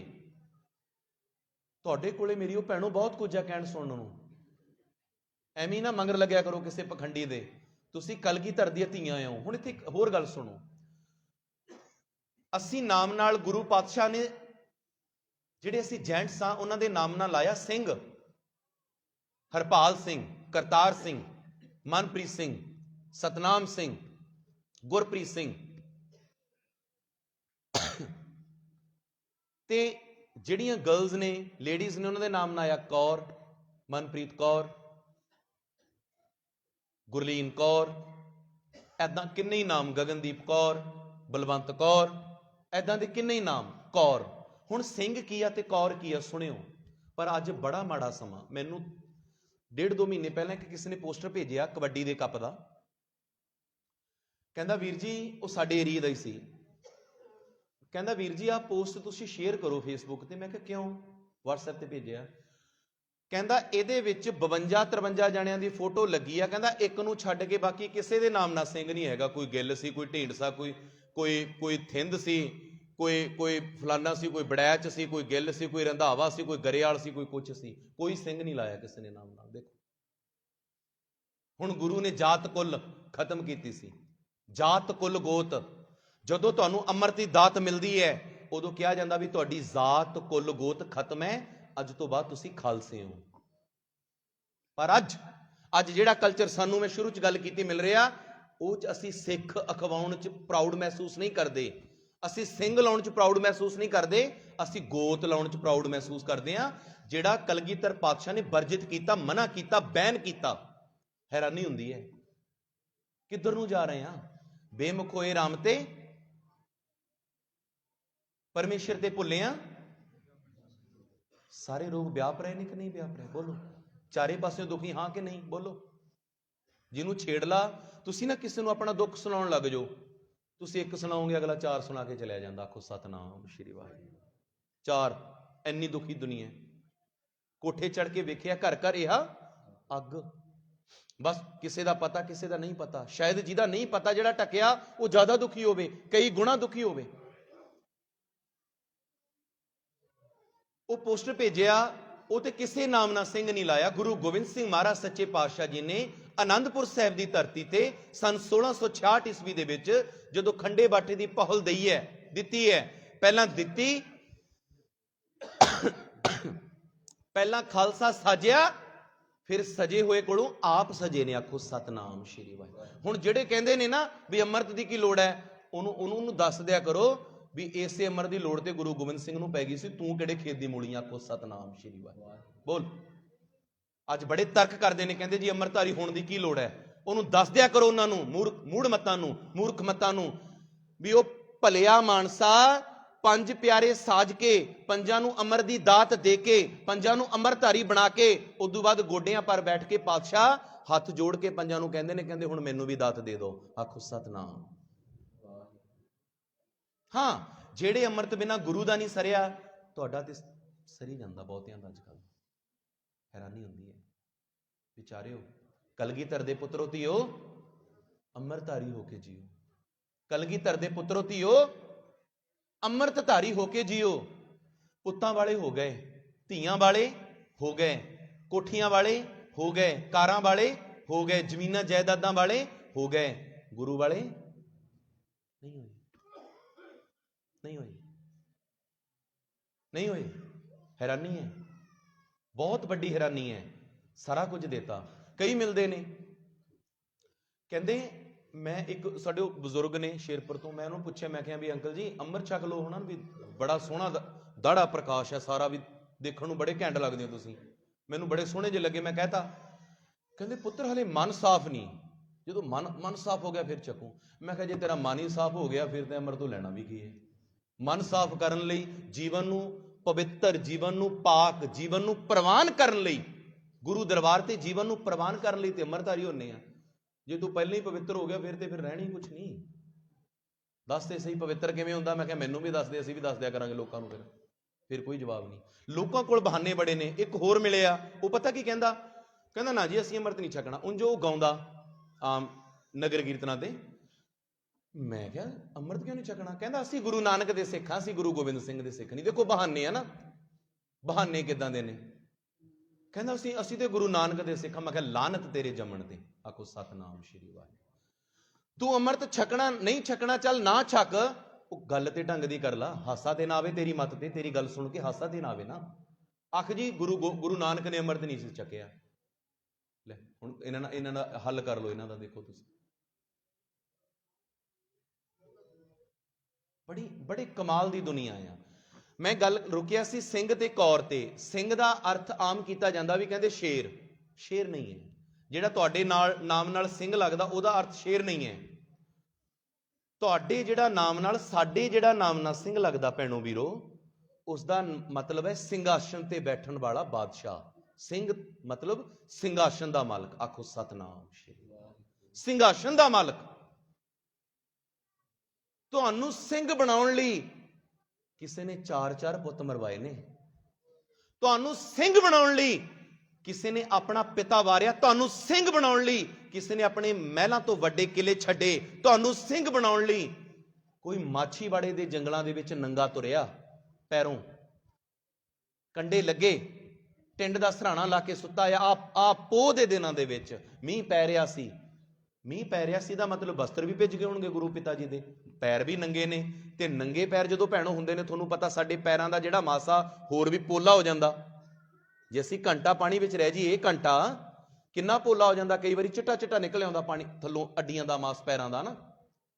ਤੇ ਜਦੋਂ ਬਿਲਕੁਲ ਪੋਲਾ ਹੁੰਦਾ, ਕੰਡੇ ਜਾਂ ਡੱਕੇ ਜਾਂ ਜਿੰਨਾ ਕੁਝ ਵੀ ਪਿਆਊ, ਕਿੰਨਾ ਚੁਭਿਆ ਹੋਊ। ਇਮੈਜਿਨ ਕੀਤਾ ਕਦੇ? ਕੀਤਾ ਕਦੇ? ਕਦੇ ਸੋਚਿਆ? ਅਸੀਂ ਸੁਣ ਲਿਆ ਬਸ, ਹਰ ਵਾਰ ਸੁਣ ਲਿਆ, ਹਰ ਸਾਲ ਸੁਣ ਲੈਂਦੇ ਹਾਂ। 2019 ਚ ਵੀ ਸੁਣਿਆ, 20 ਚ ਵੀ ਸੁਣਿਆ, 21 ਚ ਵੀ ਸੁਣਿਆ, ਹੁਣ 22 ਚੜ ਗਿਆ। 22 ਦੇ ਦਸੰਬਰ ਵਿੱਚ ਜਾ ਕੇ ਫਿਰ ਸੁਣ ਲਾਂਗੇ ਵੀ ਸਾਹਿਬਜ਼ਾਦੇ ਨੇ ਕੀਤਾ, ਗੁਰੂ ਗੋਬਿੰਦ ਸਿੰਘ ਐ ਬਸ। ਇੱਥੋਂ ਦੀ ਸੁਣਿਆ, ਇੱਥੋਂ ਦੀ ਕੱਢਤਾ, ਬਸ ਮੱਥਾ ਟੇਕਿਆ ਤੇ ਮੁੜਿਆ। ਏ ਹੈਰਾਨੀ ਹੁੰਦੀ ਹੈ। ਮੈਂ ਪਹਿਲਾਂ ਵੀ ਸ਼ਾਇਦ ਦੱਸਿਆ ਇੱਥੇ, ਬਾਬਾ ਬੰਦਾ ਸਿੰਘ ਬਹਾਦਰ ਜੀ ਦਾ ਪਹਿਲਾ ਨਾਂ ਸੀ ਮਾਧੋ ਦਾਸ ਬੈਰਾਗੀ। ਉਹਨੂੰ ਗੁਰੂ ਗੋਬਿੰਦ ਸਿੰਘ ਨੇ ਇੱਕ ਵਾਰ ਦੱਸਿਆ ਵੀ 2 ਚਮਕੌਰ ਦੀ ਗੜੀ ਵਿੱਚ, 2 ਸਰਹੰਦ ਦੀਆਂ ਨੀਹਾਂ ਵਿੱਚ ਮੇਰੇ 4 ਪੁੱਤਾਂ ਨੂੰ ਮੁਗਲਾਂ ਨੇ ਐਵੇਂ ਕਤਲ ਕੀਤਾ ਆ। ਉਹਨੇ ਇੱਕ ਵਾਰ ਸਾਹਿਬਜ਼ਾਦਿਆਂ ਦੀ ਗਾਥਾ ਸੁਣੀ ਤੇ ਉਹ ਅੰਮ੍ਰਿਤਧਾਰੀ ਗੁਰੂ ਕਾ ਸਿੰਘ ਸਜ ਗਿਆ। ਅਸੀਂ ਪਤਾ ਨਹੀਂ ਕਿੰਨੇ ਸਾਲ ਸੁਣ ਲਈ, ਕਿੰਨੇ ਵਾਰ ਸੁਣ ਲਈ, ਅਸੀਂ ਨਹੀਂ ਸਜੇ, ਅਸੀਂ ਨਹੀਂ ਸਜੇ। ਹੈਰਾਨੀ ਹੁੰਦੀ ਹੈ, ਹੈਰਾਨੀ ਹੁੰਦੀ ਹੈ। ਹੁਣ ਮੈਂ ਆਪਣੀ ਗੱਲ ਆ ਕੇ ਦੱਸਦਾ, ਮੈਂ ਕਿਸੇ ਦੀ ਗੱਲ ਨਾ ਕਰਾਂ। ਮੈਂ ਗ੍ਰਹਿਸਥੀ ਹਾਂ, ਘਰ ਦੇ ਵਿੱਚ ਅਸੀਂ 2 ਮੇਰੇ ਬੱਚੇ ਨੇ, ਇੱਕ ਮੇਰੀ ਘਰ ਵਾਲੀ ਆ, ਮੇਰੇ ਮੰਮਾ ਨੇ, ਤੇ ਮੇਰਾ ਬ੍ਰਦਰ ਹੈ ਛੋਟਾ। ਸ਼ਾਮ ਨੂੰ ਇਕੱਠੇ ਬੈਠ ਕੇ ਖਾਣਾ ਖਾਣੇ ਇੱਕ ਜਗ੍ਹਾ ਤੇ। ਸਾਰਾ ਕੁਝ ਲੈ ਆਂਦਾ ਜੋ ਬਣਿਆ, ਟੇਬਲ ਤੇ ਰੱਖਿਆ, ਸੋਫੇ ਤੇ ਬਹਿ ਕੇ, ਕੁਝ ਡਾਈਨਿੰਗ ਟੇਬਲ ਨਹੀਂ ਹੈ ਘਰੇ, ਕੁਝ ਬੈੱਡ ਤੇ ਬਹਿ ਕੇ ਖਾ ਲਿਆ ਖਾਣਾ। ਖੂਬ ਹੱਸਦੇ ਆ, ਖੂਬ ਖੇਡਦੇ ਆ। ਬ੍ਰਦਰ ਆਪਦੇ ਦਿਨਚਰਿਆ ਦੱਸਦਾ, ਮੈਂ ਆਪਣੀ ਸ਼ੇਅਰ ਕਰਦਾ। ਮੰਮੀ ਭੈਣਾਂ ਨਾਲ ਫੋਨ ਫਾਨ ਤੇ ਲੱਗੀ ਰਹਿੰਦੀ ਹੈ ਜ਼ਿਆਦਾ, ਤੁਹਾਨੂੰ ਪਤਾ ਥੋੜੀ ਬੁੜੀਆਂ ਨੂੰ ਆਦਤ ਹੁੰਦੀ ਹੈ। ਉਹ ਕੁਛ ਨਾ ਕੁਛ ਉਧਰੋਂ ਪੇਸ਼ ਕਰ ਦਿੰਦੇ ਆ। ਕੁੱਲ ਮਿਲਾ ਕੇ ਦੁੱਖ ਸੁੱਖ ਕਰਦੇ ਆ ਬੈਠ ਕੇ, ਜੋ ਜੀ ਕਰਦਾ ਪਾ ਲੈਂਦੇ ਆ ਭਾਈ। ਪੈਂਟ ਸ਼ਰਟ ਜੀਨ ਮੈਂ ਵੀ ਪਾਉਣਾ ਆ, ਟੀ ਸ਼ਰਟ ਮੈਂ ਵੀ ਪਾਉਣਾ, ਪੈਂਟ ਕੋਟ ਟਾਈ ਮੈਂ ਵੀ ਲਾਉਣਾ। ਆ 30 ਅਕਤੂਬਰ ਨੂੰ ਸਾਡੀ ਅਕੈਡਮੀ ਦਾ ਐਨੂਅਲ ਫੰਕਸ਼ਨ ਲੰਘ ਕੇ ਗਿਆ, ਦੋਨੇ ਅਕੈਡਮੀਆਂ ਦਾ ਸਾਲਾਨਾ ਸਮਾਗਮ, ਜਿਹਦੇ ਵਿੱਚ ਕੁਝ ਸਿੰਗਰ, ਕੁਝ ਰਾਜਨੀਤਿਕ ਲੋਕ ਚੀਫ ਗੈਸਟ ਹੁੰਦੇ ਨੇ। ਬਹੁਤ ਵੱਡਾ 500-700 ਦਾ ਇਕੱਠ ਹੁੰਦਾ। ਇੱਕ ਸ਼ੇਰਪੁਰ ਪੈਲਸ ਵਰਗੀ ਅਗਰਵਾਲ ਧਰਮਸ਼ਾਲਾ ਬਣੀ ਆ, ਉੱਥੇ ਸਮਾਗਮ ਕਰਾਉਣੇ ਹਰ ਸਾਲ। ਅਕੈਡਮੀ ਦੇ ਬੱਚੇ ਉੱਥੇ ਸ਼ਬਦ ਗਾਉਂਦੇ ਨੇ, ਭਜਨ ਗਾਉਂਦੇ ਨੇ, ਭੇਟਾਂ ਗਾਉਂਦੇ ਨੇ, ਗੀਤ ਗਾਉਂਦੇ ਨੇ। ਹਰ ਪ੍ਰਕਾਰ ਦਾ ਉੱਥੇ ਸੰਗੀਤ ਸਿਖਾਇਆ ਜਾਂਦਾ, ਪਵਿੱਤਰ, ਸਾਫ ਸੁਥਰਾ। ਮੈਂ ਉਹਦੇ ਪੈਂਟ ਕੋਟ ਨਾਲ ਟਾਈ ਲਾਈ ਹੋਈ ਸੀ। ਜੋ ਜੀ ਕਰਦਾ ਅਸੀਂ ਖਾਂਦੇ ਆ ਮਰਿਆਦਾ ਵਿੱਚ, ਜੋ ਜੀ ਕਰਦਾ ਅਸੀਂ ਪਾਉਨੇ ਆ ਮਰਿਆਦਾ ਵਿੱਚ, ਖੁਸ਼ ਹੁੰਨੇ ਆ ਭਾਣੇ ਵਿੱਚ। ਸਾਰੀਆਂ ਖੁਸ਼ੀਆਂ ਨੇ ਸਾਡੇ ਘਰ ਦੇ ਵਿੱਚ। ਬੇਟਾ ਵੀ ਹੈ ਘਰ 'ਚ, ਬੇਟੀ ਵੀ ਹੈ। ਮੇਰੀ 3.5 ਸਾਲ ਦੀ ਬੇਟੀ ਰਾਗ ਗਾ ਲੈਂਦੀ ਹੈ ਜੀ। ਅੱਜ ਥੋੜੀ ਠੰਡ ਸੀ, ਮੈਂ ਇਹਨੂੰ ਨਾਲ ਲੈ ਕੇ ਆਉਣਾ। ਜਿਸ ਦਿਨ ਅੱਗੇ ਪ੍ਰੋਗਰਾਮ ਰੱਖਿਆ ਨਾ ਕੋਈ, ਤੁਹਾਨੂੰ ਉਸ 3.5 ਸਾਲ ਦੀ ਬੱਚੀ ਕੋਲੋਂ ਕੀਰਤਨ ਸੁਣਾਵਾਂਗਾ। ਸਿਰਫ 3.5 ਸਾਲ ਦੀ ਹੈ ਮੇਰੀ ਬੇਟੀ। ਹਰਗੀਤ ਖੁਦ ਹਾਰਮੋਨੀਅਮ ਵਜਾ ਕੇ ਕੀਰਤਨ ਕਰ ਲੈਂਦੀ ਹੈ, ਖੁਦ ਹਾਰਮੋਨੀਅਮ ਵਜਾ ਕੇ। ਮੈਂ ਕਹਿਣਾ ਕੀ ਚਾਹੁੰਦਾ, ਮੈਂ ਕਹਿਣਾ ਚਾਹੁੰਦਾ ਦੁਨੀਆ ਦੀ ਕਿਹੜੀ ਖੁਸ਼ੀ ਹੈ ਜਿਹੜੀ ਮੇਰੇ ਘਰ ਵਿੱਚ ਨਹੀਂ? ਬੋਲੋ। ਹਾਂ, ਹੁਣ ਦੂਜਾ ਪੱਖ ਲੈ ਲਾਂ। ਦੁੱਖ ਸਾਡੇ ਘਰ ਵਿੱਚ ਵੀ ਆਉਂਦੇ ਨੇ ਭਾਈ। ਦਵਾਈ ਮੇਰੀ ਮਾੜੀ ਮੋਟੀ ਵੀ ਚੱਲਦੀ ਰਹਿੰਦੀ ਹੈ, ਮੇਰੀ ਮੰਮੀ ਦੀ ਵੀ ਚੱਲਦੀ ਆ, ਬੱਚੇ ਵੀ ਬਿਮਾਰ ਹੁੰਦੇ ਨੇ। ਪਿਛਲੇ ਸਾਲ ਮੇਰੇ ਪਾਪਾ ਵੀ ਐਕਸਪਾਇਰ ਹੋਏ ਨੇ ਅੱਜ ਦੇ ਦਿਨ, 5 ਜਨਵਰੀ। 1 ਸਾਲ ਹੋ ਗਿਆ ਮੇਰੇ ਡੈਡੀ ਜੀ ਨੂੰ ਗਿਆ ਨੂੰ। 3 ਜਨਵਰੀ ਨੂੰ ਪਰਸੋਂ 3 ਸਾਲ ਹੋ ਗਏ ਸੀ ਮੇਰੇ ਗੁਰੂ ਜੀ ਜਿਨ੍ਹਾਂ ਤੋਂ ਮੈਂ ਸੰਗੀਤ ਸਿੱਖਿਆ, ਜਿਨ੍ਹਾਂ ਨੇ ਮੈਨੂੰ ਅੰਮ੍ਰਿਤ ਛਕਾਇਆ ਸੀ। ਮੁਸਲਮਾਨ, ਪਰ ਮੈਨੂੰ ਅੰਮ੍ਰਿਤਧਾਰੀ ਬਣਾ ਗਏ। ਦੁੱਖ ਮੇਰੀ ਜ਼ਿੰਦਗੀ 'ਚ ਵੀ ਆਉਂਦੇ ਨੇ, ਪਰ ਕੋਈ ਪਰਵਾਹ ਨਹੀਂ। ਪਾਰਟ ਆਫ ਲਾਈਫ ਆ ਭਾਈ, ਪਾਰਟ ਆਫ ਲਾਈਫ ਹੈ ਦੁੱਖ ਸੁੱਖ। ਪਰ ਮੈਂ ਕਹਿਣਾ ਕੀ ਚਾਹੁੰਦਾ ਵੀ ਇੱਕ ਅੰਮ੍ਰਿਤਧਾਰੀ ਦੀ ਜ਼ਿੰਦਗੀ ਦੇ ਵਿੱਚ ਉਹ ਕਿਹੜਾ ਸੁੱਖ ਨਹੀਂ ਜਿਹਨੂੰ ਤੁਸੀਂ ਲੋਚਦੇ ਹੋ? ਬੋਲੋ। ਨਸ਼ਿਆਂ ਨੂੰ ਛੱਡ ਕੇ, ਗੰਦਮੰਦ ਛੱਡ ਕੇ, ਬੋਲੋ ਬੋਲੋ ਖਾਂ। ਹੋਰ ਕਿਹੜੀ ਖੁਸ਼ੀ ਕਹਿੰਦੇ ਨੇ? ਆ ਬੱਚੀਆਂ ਬੈਠੀਆਂ ਪਿੱਛੇ, ਕਈ ਵਾਰ ਅਕੈਡਮੀ ਇਕੱਠੇ ਹੋਏ ਬੈਠੇ ਹੁੰਦੇ ਨੇ 20-25 ਜਾਣੇ। ਸਰ ਆਹ ਖਾਣਾ, ਪਲਾਨ ਸਾਰਿਆਂ ਦਾ ਹੁੰਦਾ, ਬੋਲਦਾ ਕੋਈ ਇੱਕ ਆ, ਸਰ ਆਹ ਕਹਿੰਦਾ ਜੀ, ਦੂਜੇ ਨੇ ਕਹਿਣਾ ਸਰ ਇਹ ਨਹੀਂ ਜੀ ਆਹ ਕਹਿੰਦਾ। ਖੂਬ ਖਾਈ ਦਾ, ਖੂਬ ਪਾਈ ਪੈਨੀ ਦਾ।